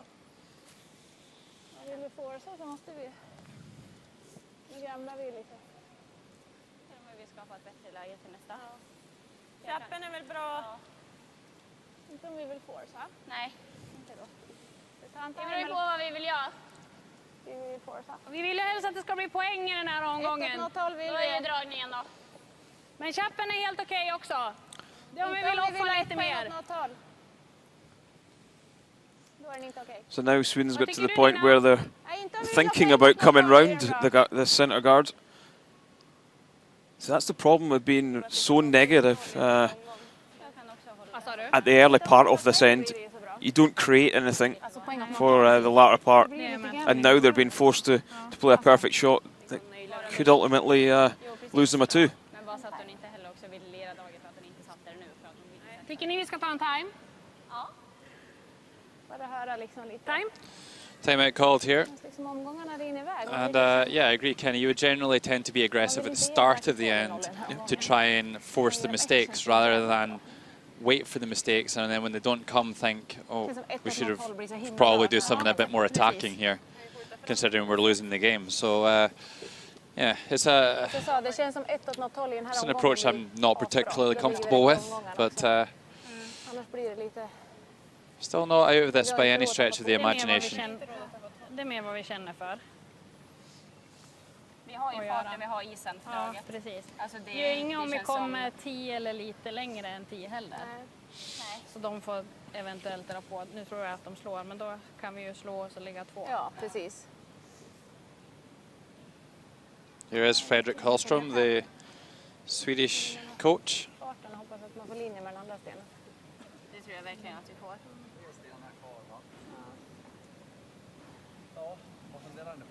Slå eller dra? Ja, jag tycker vi sätter en chapp förut. Ja.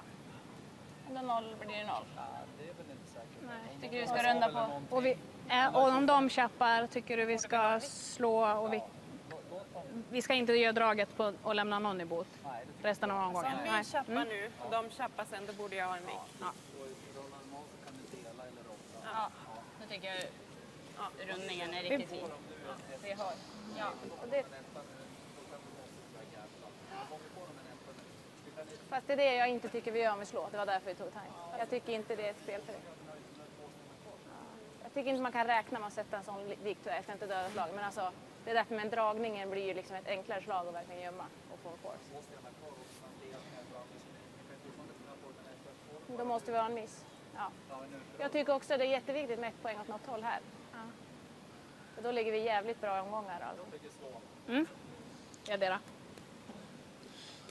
Well, the timeout still has about 20 seconds to run, but Fredrik Hallström has said his piece and the decision is made and they're making their way down the ice.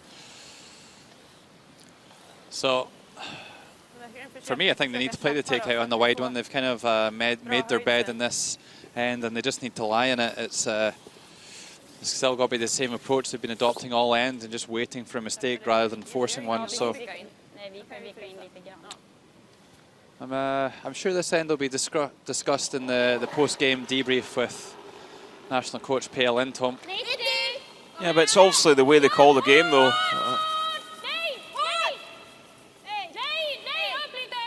I would expect them to go for the big hit and roll here. Well, it just hits on the nose.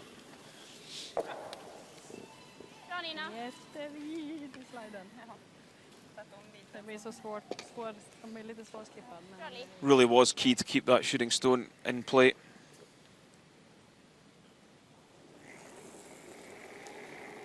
So Yoshimura will also try and hit and stay.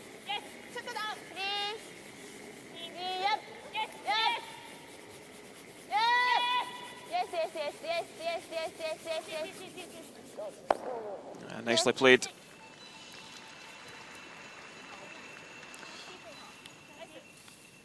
Yeah, I've got to say it's been a good performance from the Japanese middle order today.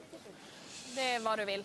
Making some really strong takeouts especially. Ja, spela utifrån. Chappen är helt okej. Jag tänkte 90.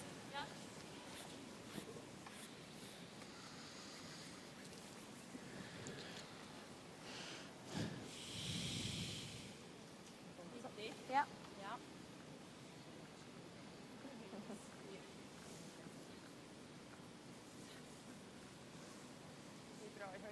Ja, bra.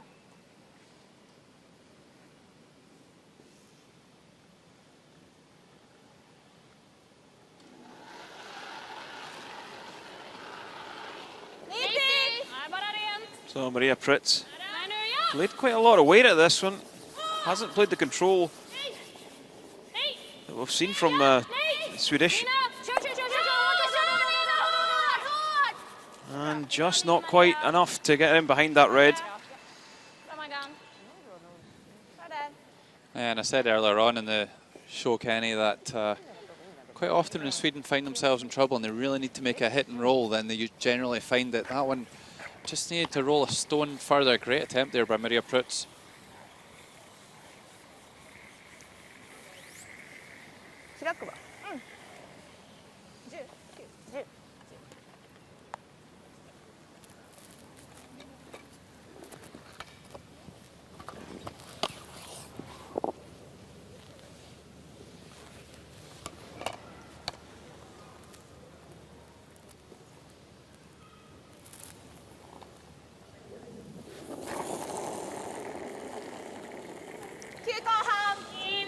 See the stone in the house pretty much edge to edge with that centre guard.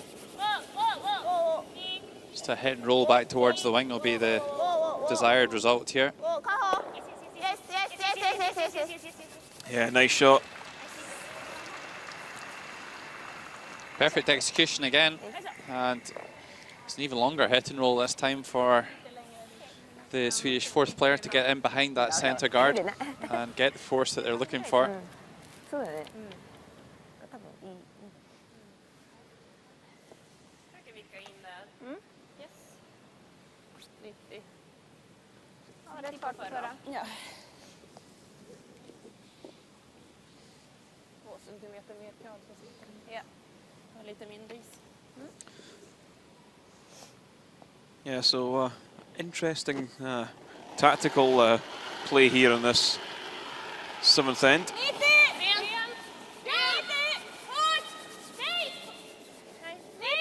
Must be quite close. Nej, den ligger käpp. Har vi något? Nej. Nope, doesn't quite make the roll. Bra fart. Det är bra. Bra fart med det. Bra. Kändes som mer fart i... Oh, you know, if Japan play the hit and roll out here, that Sweden are then going to go and put the biter on that stone at the front of the house.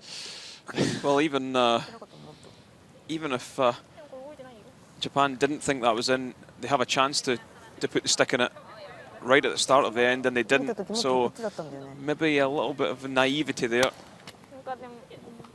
多分どっかでチップしたかな。 Yeah, I absolutely agree, Kenny. It's good to know absolutely 100% for sure they're having another look at it.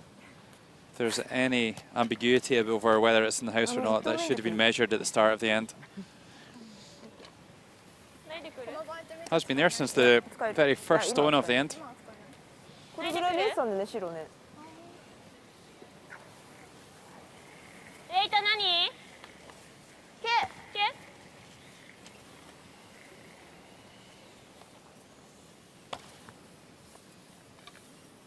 誰か蹴ったんじゃない？ Yeah, I'm sure that'll be something that's spoke about in the debrief. Just you've got a chance to measure the stone, so you take it.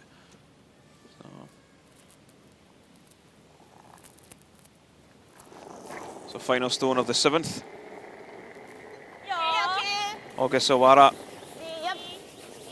for Japan. It looks at this, they're looking maybe just to take their one. That's exactly what they do. So I think Sweden can find themselves very fortunate with that. Jobbar stenhårt för 2 nu då. Yeah, a bizarre end of curling in my book. Yeah. And after 7 ends, it's Sweden 3, Japan 5. Samma sida där väl? Ja, det kan vi göra om inte de drar den mycket på den sidan. Ja, men härligt.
And Omiya gets this 8th end underway.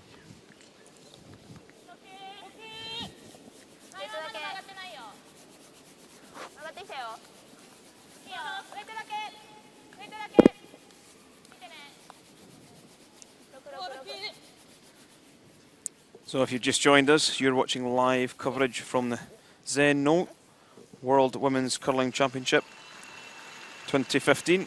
Coming to you live from the Tsukisuyami Gymnasium, Sapporo in Japan. Sweden trailing Japan 5-3.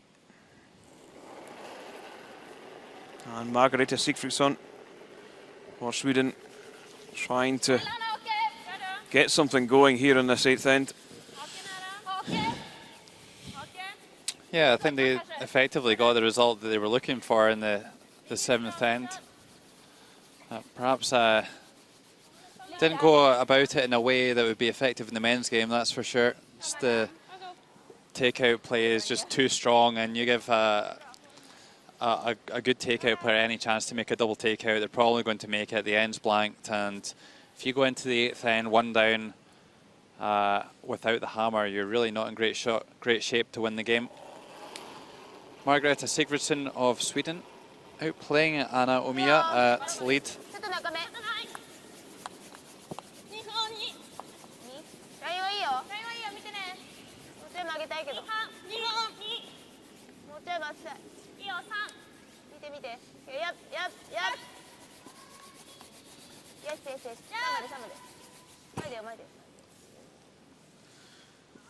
Well, some good setup play from Anna, and Sweden have really got to go after that one in the forefoot.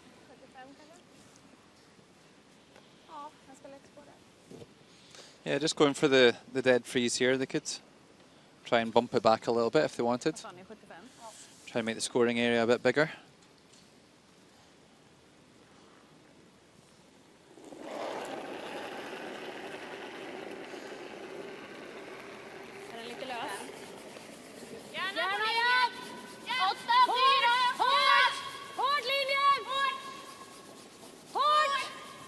Well, is this one biting a bit early? They're certainly going hard for line.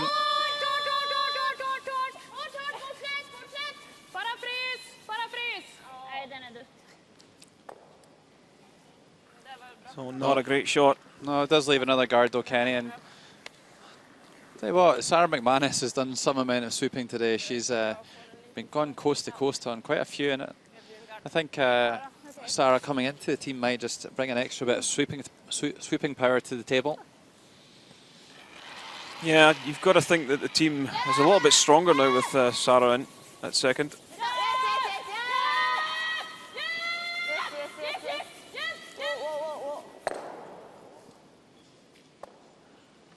So it doesn't make the double peel, but still not that bad shape really for Japan. Nästan så man skulle kunna knacka den så där så att vi kommer in i bot.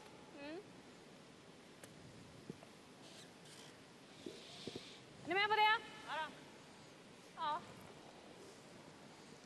I think Margareta's second call better than her first one. She did look initially at playing a straight tap on that redstone to freeze when the one in the button, but the problem for Sweden at the moment is that that redstone is blocking the drawing behind the corner guard, so maybe some sort of a split might be a better option here to open up that opportunity later on in the end.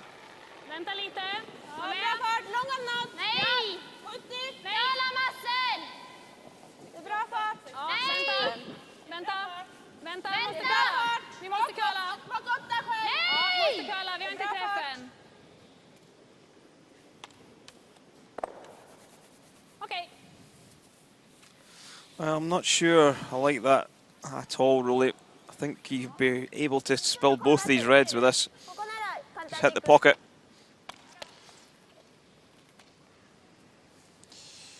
Yeah, just didn't curl enough, that last one. And a good chance here for Onodera. Send down a few heaters, and here comes another one. Playing 80%, only played takeouts today. Narrowly outplaying Sarah McManus. Yeah, certainly throwing the heat at this one. A little bit unfortunate there to slide between them and not quite get that redstone out of the rings. And maybe that red could be useful for Sweden later on. Just glanced off the underside of that red, really. Actually needed to sweep that a little bit more.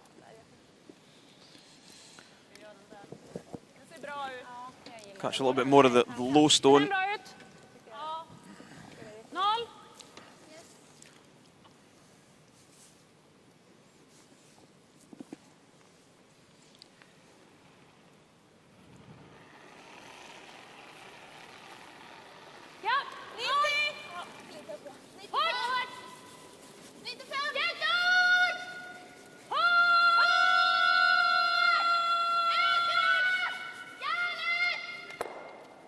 And do make the hit and stay, but don't sit short. It's a difficult situation now for Japan.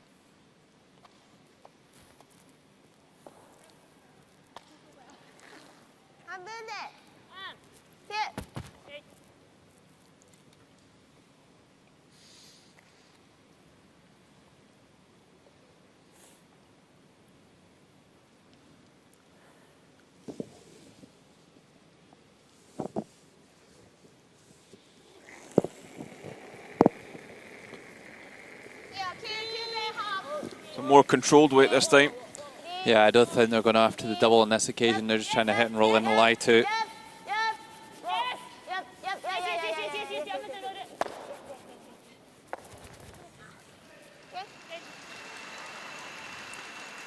Nice hit and stay, but angles aren't perfect.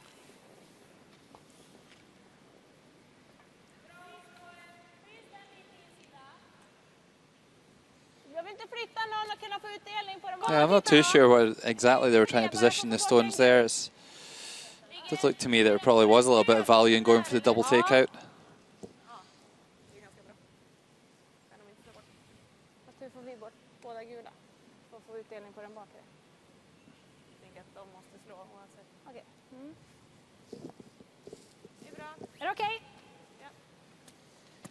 Well, freeze called here from Sigfridsson. More aggressive intent being shown here from Sweden.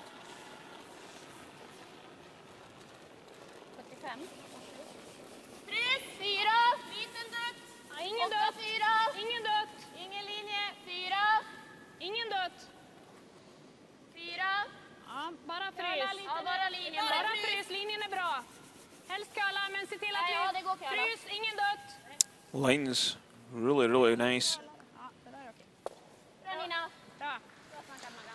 Yeah, it's looking okay, but you should still be able to spill everything off that yellow, maybe. Yeah, absolutely. If you come off the yellow on the right-hand side first, you might even be able to get rid of them both there. Christina Bertrup coming up to 59%.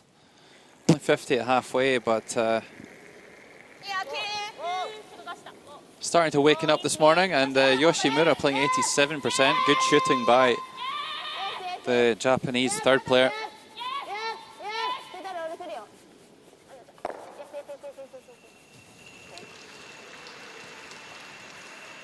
Well, a good hit and roll in there. And that will be a stone that that Sweden have to outcount when they do make a play on these stones on the center line. Vi kan inte typ så här chappa i bak eller någonting, lägger vi. Va? Hur blir våran sten då? Den eller den där, okej? Tyckte den såg bra ut. Ja. Spela trycken då. Yes. Alltså med vik bakom gard. Okej. Jag tycker också att vi ska behöva ligga nästan. Grejen är om vi gör den här, då är ju våran typ sista sten den här. Tycker den här vore jättebra också. Ja. Hur lång, vilken fart tänker du dig?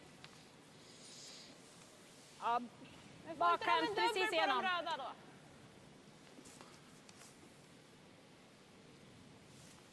Även den här är bra. Den gillar jag nästan bättre. Bestäm du. Vilken gillar du, Nina? Jag vet inte. Har vi tid? Nej. Ja, inte snabbt. Känns som vi ska inte krångla till det. Det är ganska enkelt tvåa. Ja. Vad händer om vi köttar bak? Jag tycker att om vi slår och vickar. Jag vill inte... Jag ska helst inte vilja slå. Vi behöver egentligen inte ligga 2 heller ju just nu. nästan bli. Eller typ om vi bara ska kunna köpa den i bak. Vi vill ju ha med oss en tvåa nu. Jag tänker bara om vi gör den där, känns det som att man kan få en dubbel lite så om den lägger sig olyckligt. Ja. Gör den där då. Ja, det gillar Jag jag. har inte jättemycket tid tjejer. Nej, men det är ganska, det måste man tänka. Yeah, so interesting call. Om man slår på insidan där känns det ganska Something like giving ourselves some options throwing that red stone right in on top. Så ligger vi frys på. Ja, jag gillar att flytta på något också. Jag tycker också Yeah, I think that was quite a nice stone there by Yoshimura. I think it's definitely causing the Swedes a bit of a headache because they want to make a play on this red stone at the front of the house, but it's really difficult for them to outcount that stone at the moment. So.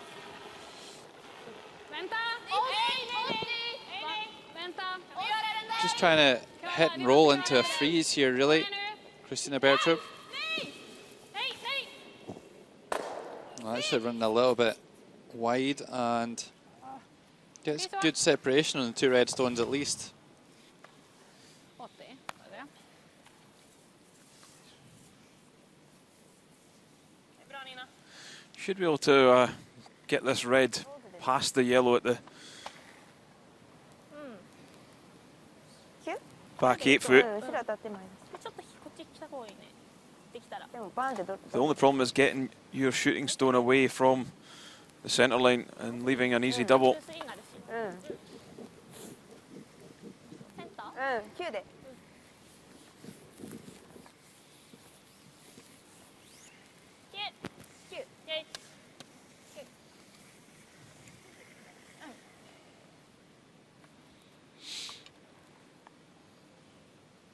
Well, I think they're just looking to hit that red on the nose here. I don't think there's really any space for them to hit it between the 2 yellows.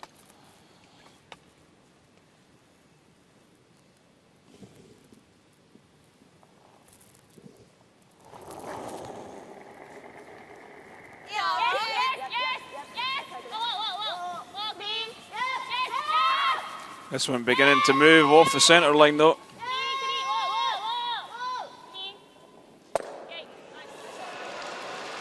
Lovely shot by Yumi Ogasawara.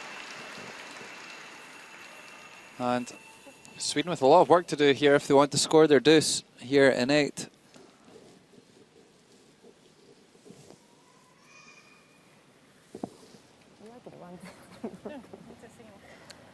Oh, are they electing to play the draw round or play the takeout on the top yellows? Yeah.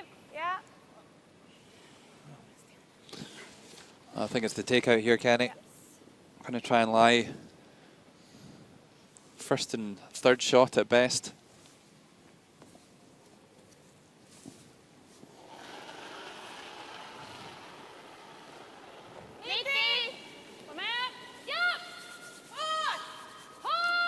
Oh, and this one is really cutting hard.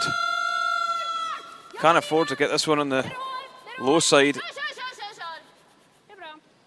Oh, I think she's just done enough. That's quite a nice shot there from Maria Pritz.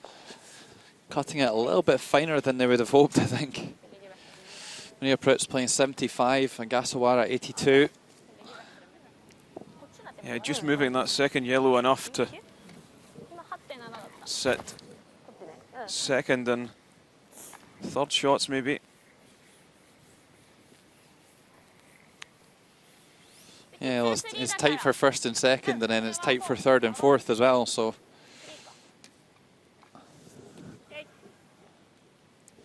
Yeah, so just anywhere to the centre line of the red, you should hang around and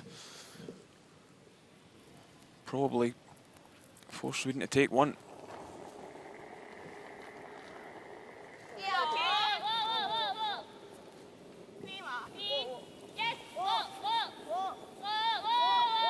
This one's got a lot of moving to do. Is it going to sit around in the 8 foot? It is. But it's left a double. Oh, just see at the end there, the stone just spun back towards the Yellowstone at the back of the 8 foot. If it just carried on another couple of inches, this double would not be available. I'll get another look at it here. Makes the connection. Big spin over. Just watch as it gets to the edge of the 8 foot here. Just doubles back on itself and leaves a double. So it should be reasonably straightforward here for Maria Prutz. Nose hit to tie the game.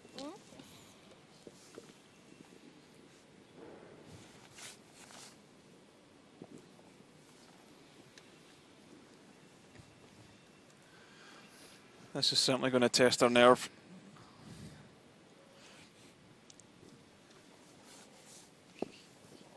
It's the final stone of the 8th end, looking to tie the game.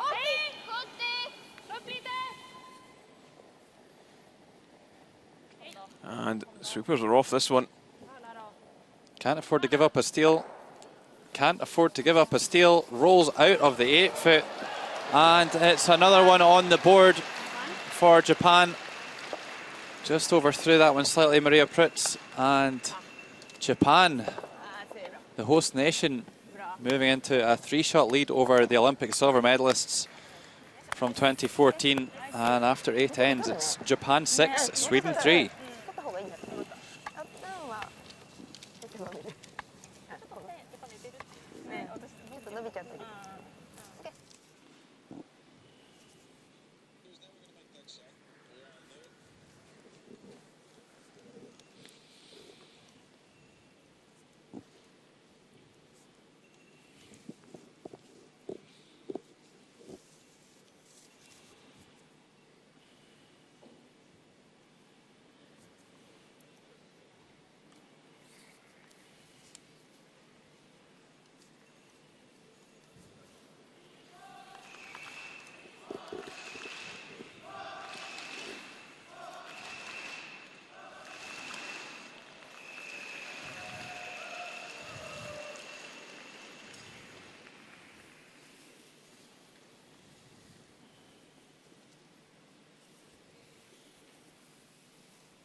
Ninth end, Japan leading 6-3 over Sweden.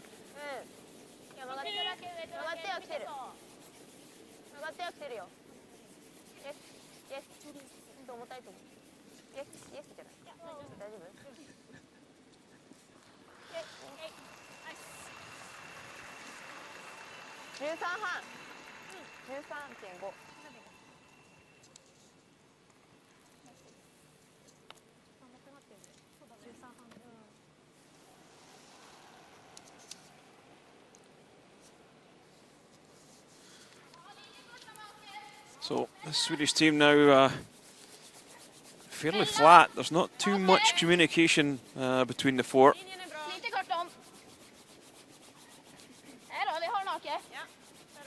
Still have a good chance to, if they can pick up 2 here in 9 and just ask the question in 10.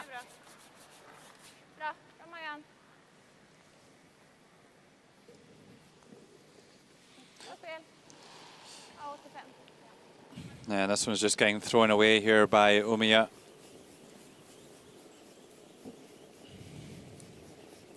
Yeah, don't want to leave too many stones in play. It makes things difficult for yourself.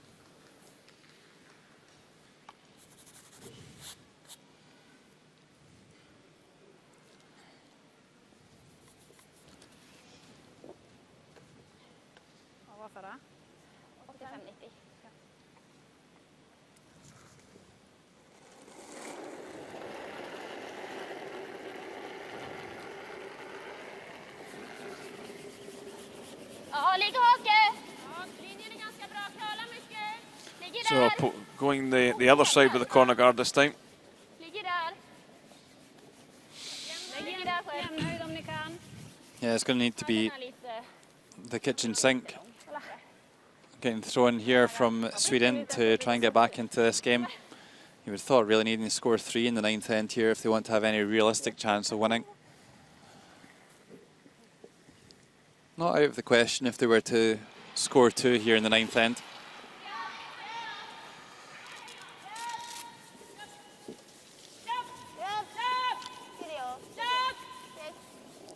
Yeah, so nice peeling from Onodera, who really has played well this morning.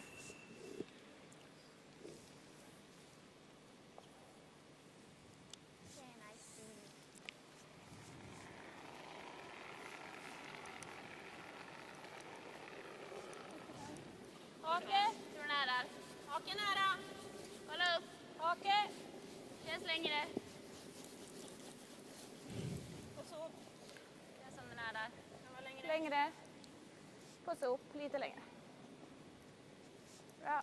Titta. So Sarah McManus has been asked for the corner guard. Okay. And that one drifting down into the scoring area.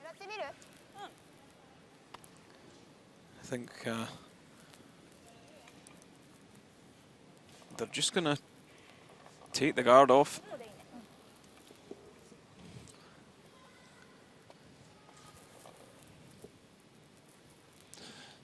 Yeah, and a good chance here to maybe even make the double.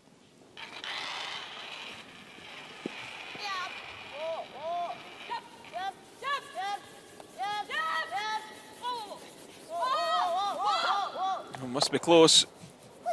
Oh, and makes it. Look at that shot there from Onodera.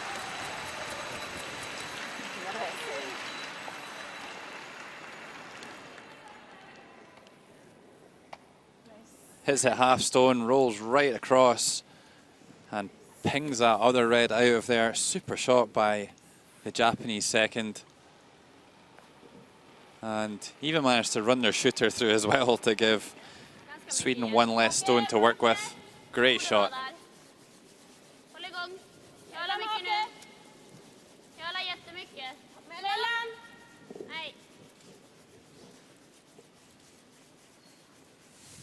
Mellan är bra. Bra, bra där. Bra spel Sara. Bra.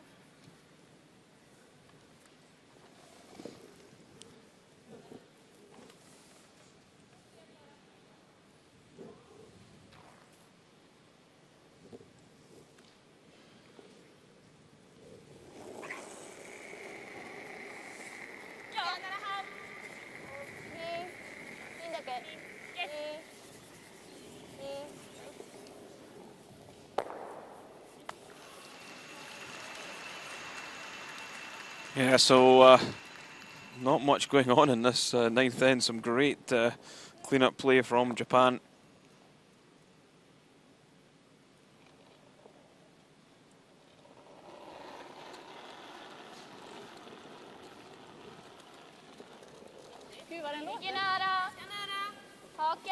Yeah, it certainly looks like this game's getting away from Sweden at the moment, but for me it's been a utterly dominant performance from the Japanese.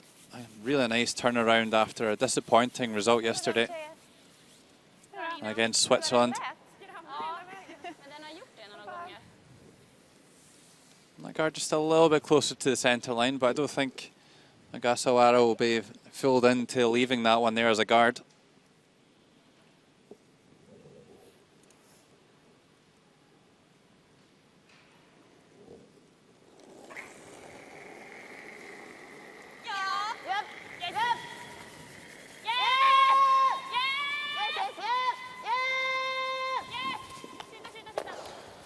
And they have made the peel on that guard. So if Japan can just do what they really train and practice to do in the run-up to this World Championship, they should be pretty home and dry in this game. ungefär? Ja. Vi ska ändå ha 2. Jag tror vi behöver ner och frysa nu. Ja. Är det bra det på Maggan? 80. Jag tror 80 är bra på dig. Ja.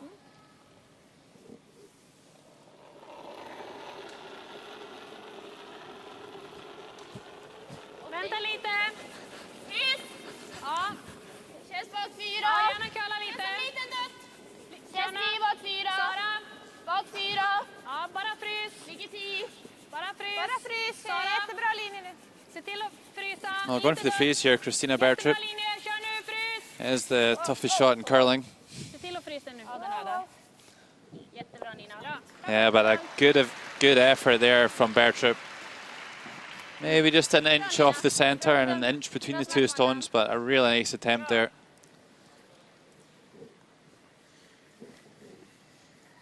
Härligt Nina. Bra bedömt det där. Härligt. Bra. Bra Nina. Bra. Yeah, still should be enough space between the two stones to get everything moving. I'll tell you what, though, if you could just send any player out there to throw this one, it could well be Kano Onodera. She's played some unbelievable takeouts today. It's going to be the skip's turn, though. It's Ayumi Ogasawara, 3-time Olympian for Japan in 02, 06 and 14.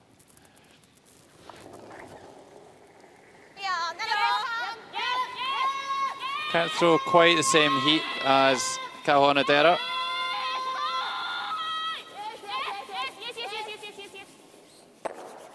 Gets everything moving though.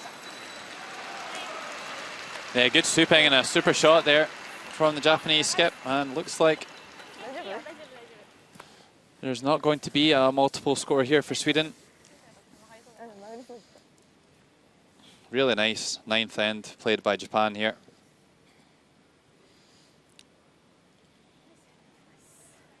See, it was just slightly off the center of that Yellowstone and just makes it all the easier to spring them all from plate.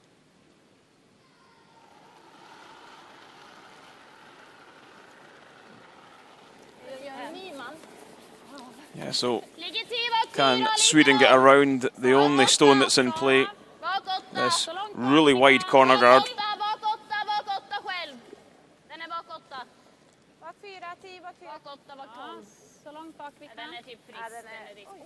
And is this going to hang around at all?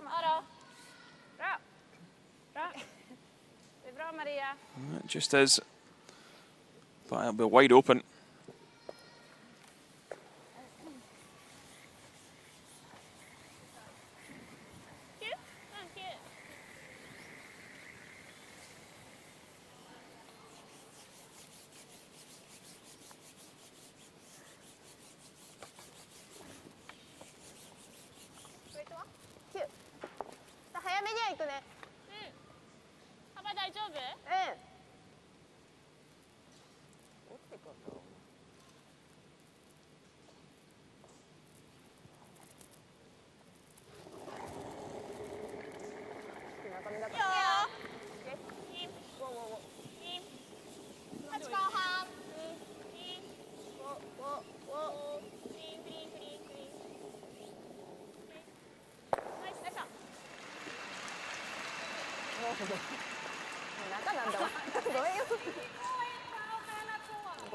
Yeah, so nose hit, and Sweden just going to ignore it and draw the button with Maria Pritz on our last stone.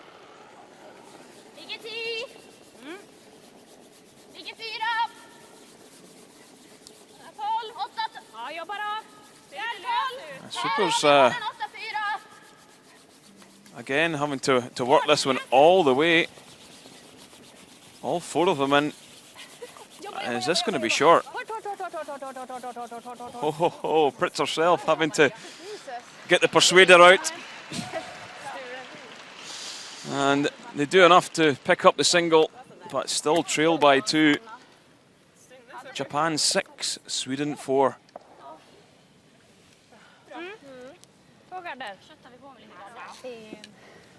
Ja, försöker få den långt ifrån. Vill vi hög eller?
Final end underway here in regulation time. Margareta Sigfridsson for Sweden. And if you've just joined us, where have you been? You're watching live coverage from the ZEN-NOH World Women's Curling Championship 2015. Coming to you live from the Tsukisamu Gymnasium in Sapporo, Japan. My name is Logan Gray, and alongside me Kenny Edwards. And perhaps a shock result on the cards here, Kenny. Yeah, I think so. But remember, this team from Japan have been to, well, some of them have been to the Olympics before, so they do know how to close games out. And a lovely tech shot played here from Omiya. Pushes that one right over next to the foam. And here's this butterfly that's wreaking havoc in the stadium here this morning.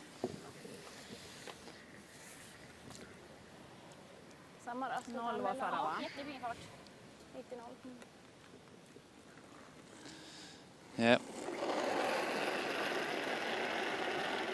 The only person in the arena that didn't have to buy a ticket.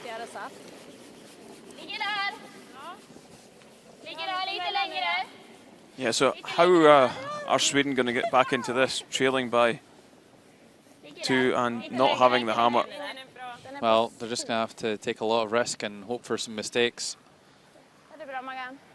A lot of perseverance involved as well, so they're just going to have to keep throwing that centre guard until they get some mistakes. But the takeout play from Japan today has been exemplary.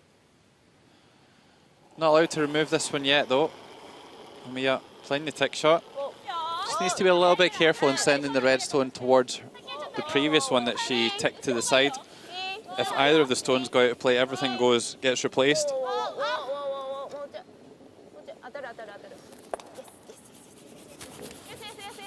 Well, another well-executed shot here by Japan. Nicely done.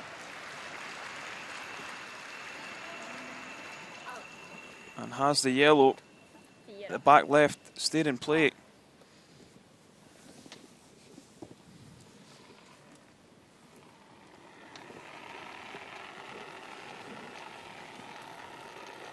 Lite tight. Hake. Mellan. Eka då, eka. Mellan hake. Ja. Bara stanna då. Bara stanna. Mellan. Mellan. That's one thing about playing the tick shots. If you don't make them perfectly and get the shooter away, it can cause a bit of trouble as catchers later on.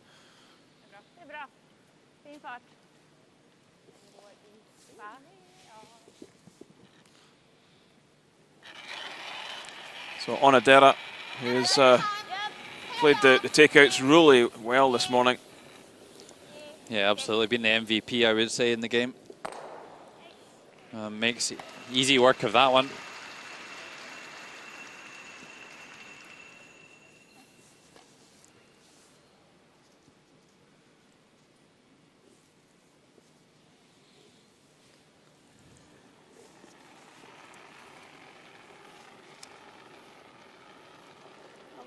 Mellan hake. Ja. Här är bra. Mellan. Och betydligt rakare den här tjejen. Här är bra. Mina. Bra linje nu, kommer nu. På sop. Ja. Kommer jättemycket nu. Ja, kör lite då. På sop nu. Kör. Bra. Bra Sara. Well, another ace guard in a tricky spot to peel. Bra sådär. And Ogasawara just eyeing up her angles at the moment to make sure she doesn't spin any reds into the house.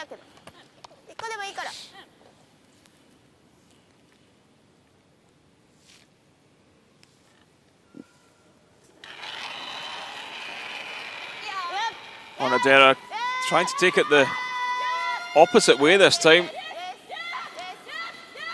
Well, watch the wide one. Is it caught on the wide one? Oh, it is. Yeah, I was surprised that they changed handles there, Kenny. They had a lot of success with the first one, and while it was a little bit unlucky to stick it on that wide stone, it was always a possibility. And another look at it. Wind in her sails. Until the redstone is fired across and stuffed it on that wide yellow. So a chance for Sweden to maybe lie 2 or 3 coming to the final stone. Ja, och så eller önset längre bra. De kanske fastnar. Bra. Härligt. Ja, inte svårt. Nina, bra bedömt. Det är kara.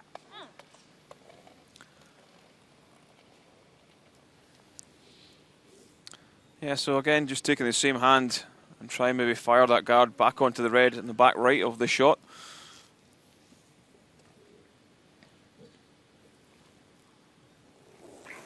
Yeah, something pretty similar to the last one played by the Japanese.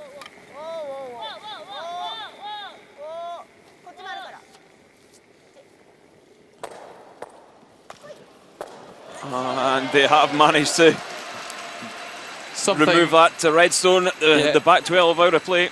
Something a bit like that. Nicely done.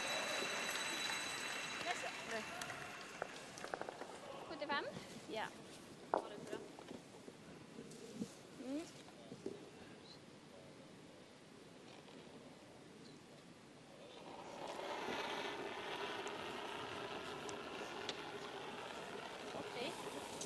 Bra linje! Gärna! Ja! Ligger där! Bara fart! Bara fart! Ligger 10! Bara fart! 10 bak 4! 10! Ja! 10! Bara fart! 10! 4! Well, coming around this corner guard, they're going to have to squeeze another couple into the house really to put any suitable pressure on Japan at this point. Lovely stone though by Bertrup, but is it too little, too late? Christina just getting off to a bad start today, and although she has recovered, perhaps the damage was already done.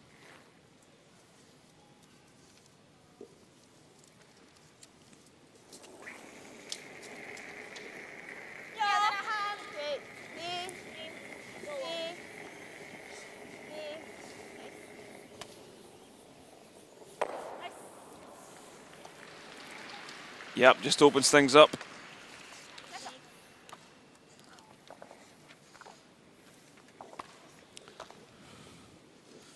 Just looking to give yourself a shot to close this game out.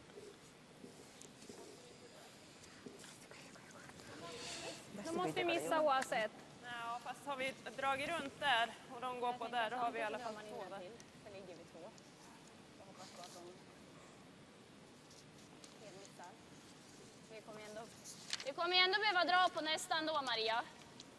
Well, I think the realization here from Maria Prutz is that if they do throw a guard as called, then Japan make the single peel with their first one, then Japan will have an open takeout with their last one. If they were to go around the yellow corner guard with this one, and then Japan hit the open stone, they may have a chance to lie 2 in behind the guard and force Japan to play a draw, which again would be a very makeable shot, but perhaps a little bit more missable than an open takeout.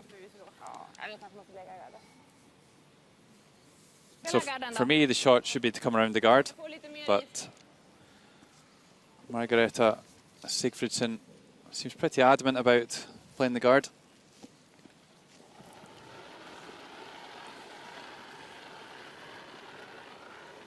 Hake! Hake nära! Hake! Sara! Sara! Hake! Sara! Hake! Nära! Ja, Sara! Mellan hake! Mellan! Hårt! Hake! Hårt! Hårt! Jobba, Sara! Hårt, Charlie! Kör! Bra där. Bra. Well, I think they probably be able to see enough of that red just to come down at peel weight. Looking at that, I probably have a go at it. Just maybe tighten ice up to make sure you peel the guard.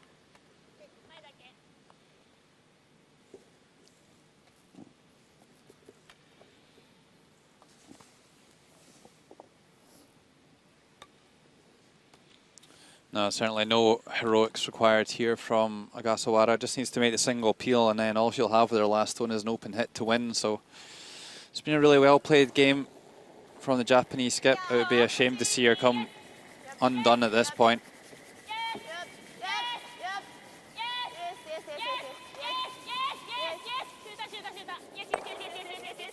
Well, rolls far enough. Yeah, just leaves it nice and open for her final stone. That to me says the skip's pretty confident in making it with her last. Looks fairly relaxed out there though.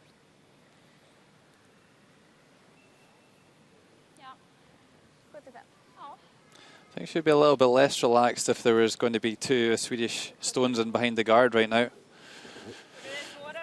An open takeout is pretty much the most simple shot that you could ask for to win a game. Jag tänker mig bara att man ska spela någonting så att det stör varandra. De har ju ändå stor träffbild, så det spelar ingen roll. Det är vart du vill. Hade garden stannat en sten innanför om man kunde ha lagt någon trappa med. 40-45. So it's just going to be a split the house here for Maria Prytz' final stone of the game. 70. På 10. Känns risk. 10 bak 4. 10. Känns bak 8. Ja, Rent om vi kan. Känns bak 8. 10. Rent om vi kan. Känns bak 4. 10. Bak 4. 10. Känns risk. Nej. Bra. Bra Maria. Bra spelat. Sweden lying Yep. two. It's going to be wide open though. Bra Nina.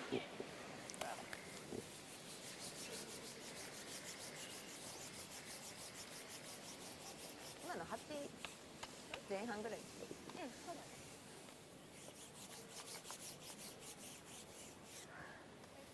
9。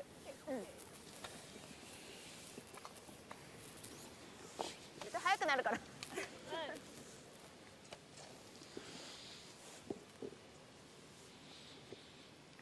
Yeah, so takeout doesn't need to stay in the scoring area. Yeah, 90% on 13 hits today, Ayumi. And this is the easiest one of the whole bunch.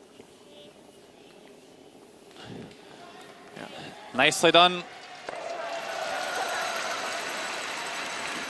Yeah, it will be a steal of one for Sweden, but that's not enough. Japan get off the mark here at the World Championship. Get the first win on the board. They win 6-5 over Sweden. Great performance by the host nation. And as you can see, the crowd really appreciating what they have seen this morning. よかったね。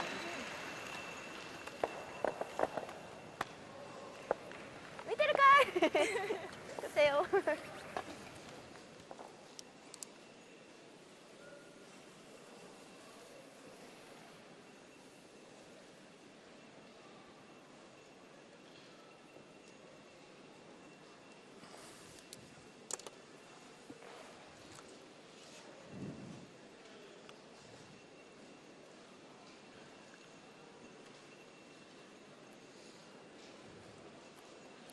So there's the line scores. Big steal of 2 in the second end. Japan never really looked back. And another steal in the 8th end.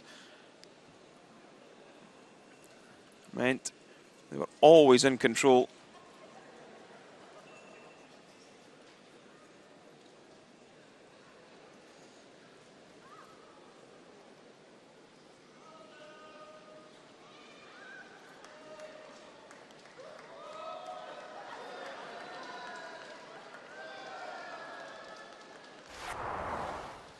Seventh end,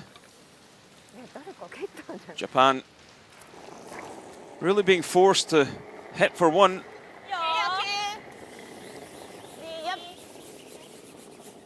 Ogasawara heading and checking to the edge of the 4 foot to lead by 2. 8th end, and Maria Prytz a chance to tie the game with a nose hit. And this one just a little on the high side and rolled out of play, and it was a score of 1 for Japan. They led 6-3. 10th and final end. Open hit for Japan, and it was duly made. 6-5. They won over Sweden. So they get that all-important win on the board, and Sweden yet to pick up a win. But elsewhere, Norway falling to Russia 9-2. Norway also yet to get on the board with a win.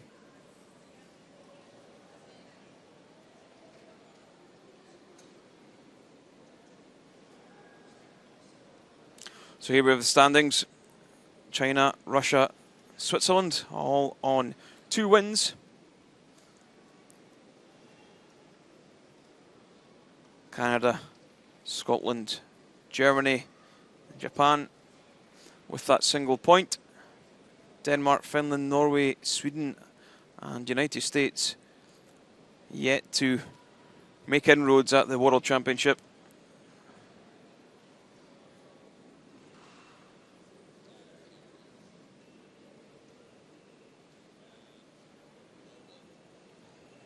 Ayumi, congratulations. After a disappointing start yesterday, what was the key to your success today? 昨日は負けてしまいましたが、今日の勝因は何でしょうか。まずはおめでとうございます。ありがとうございます。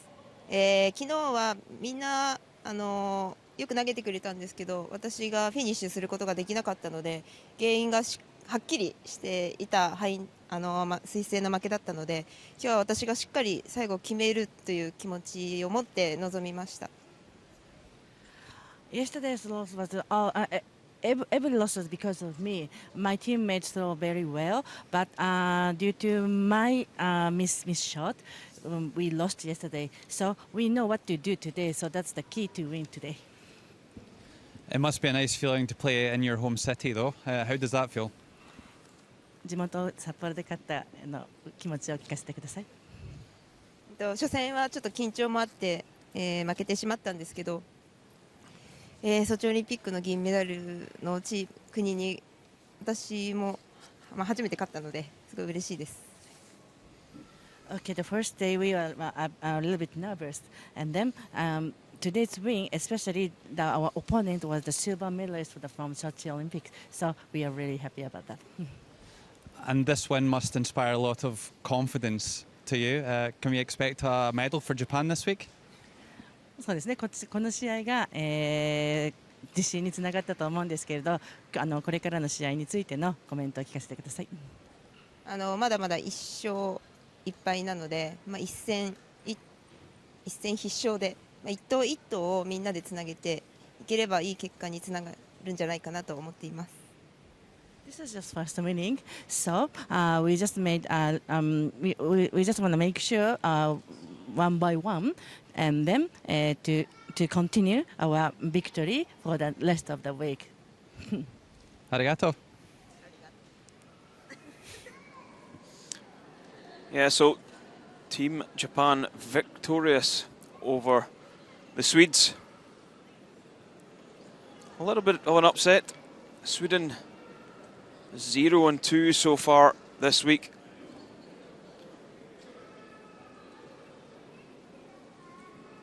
The Olympic silver medalists yet to get on the board, but a long way to go.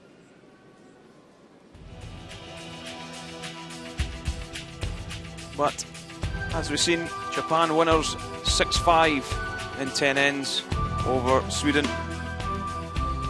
So from Logan Gray and myself, Ken Edwards from Sapporo, Japan, thanks for listening.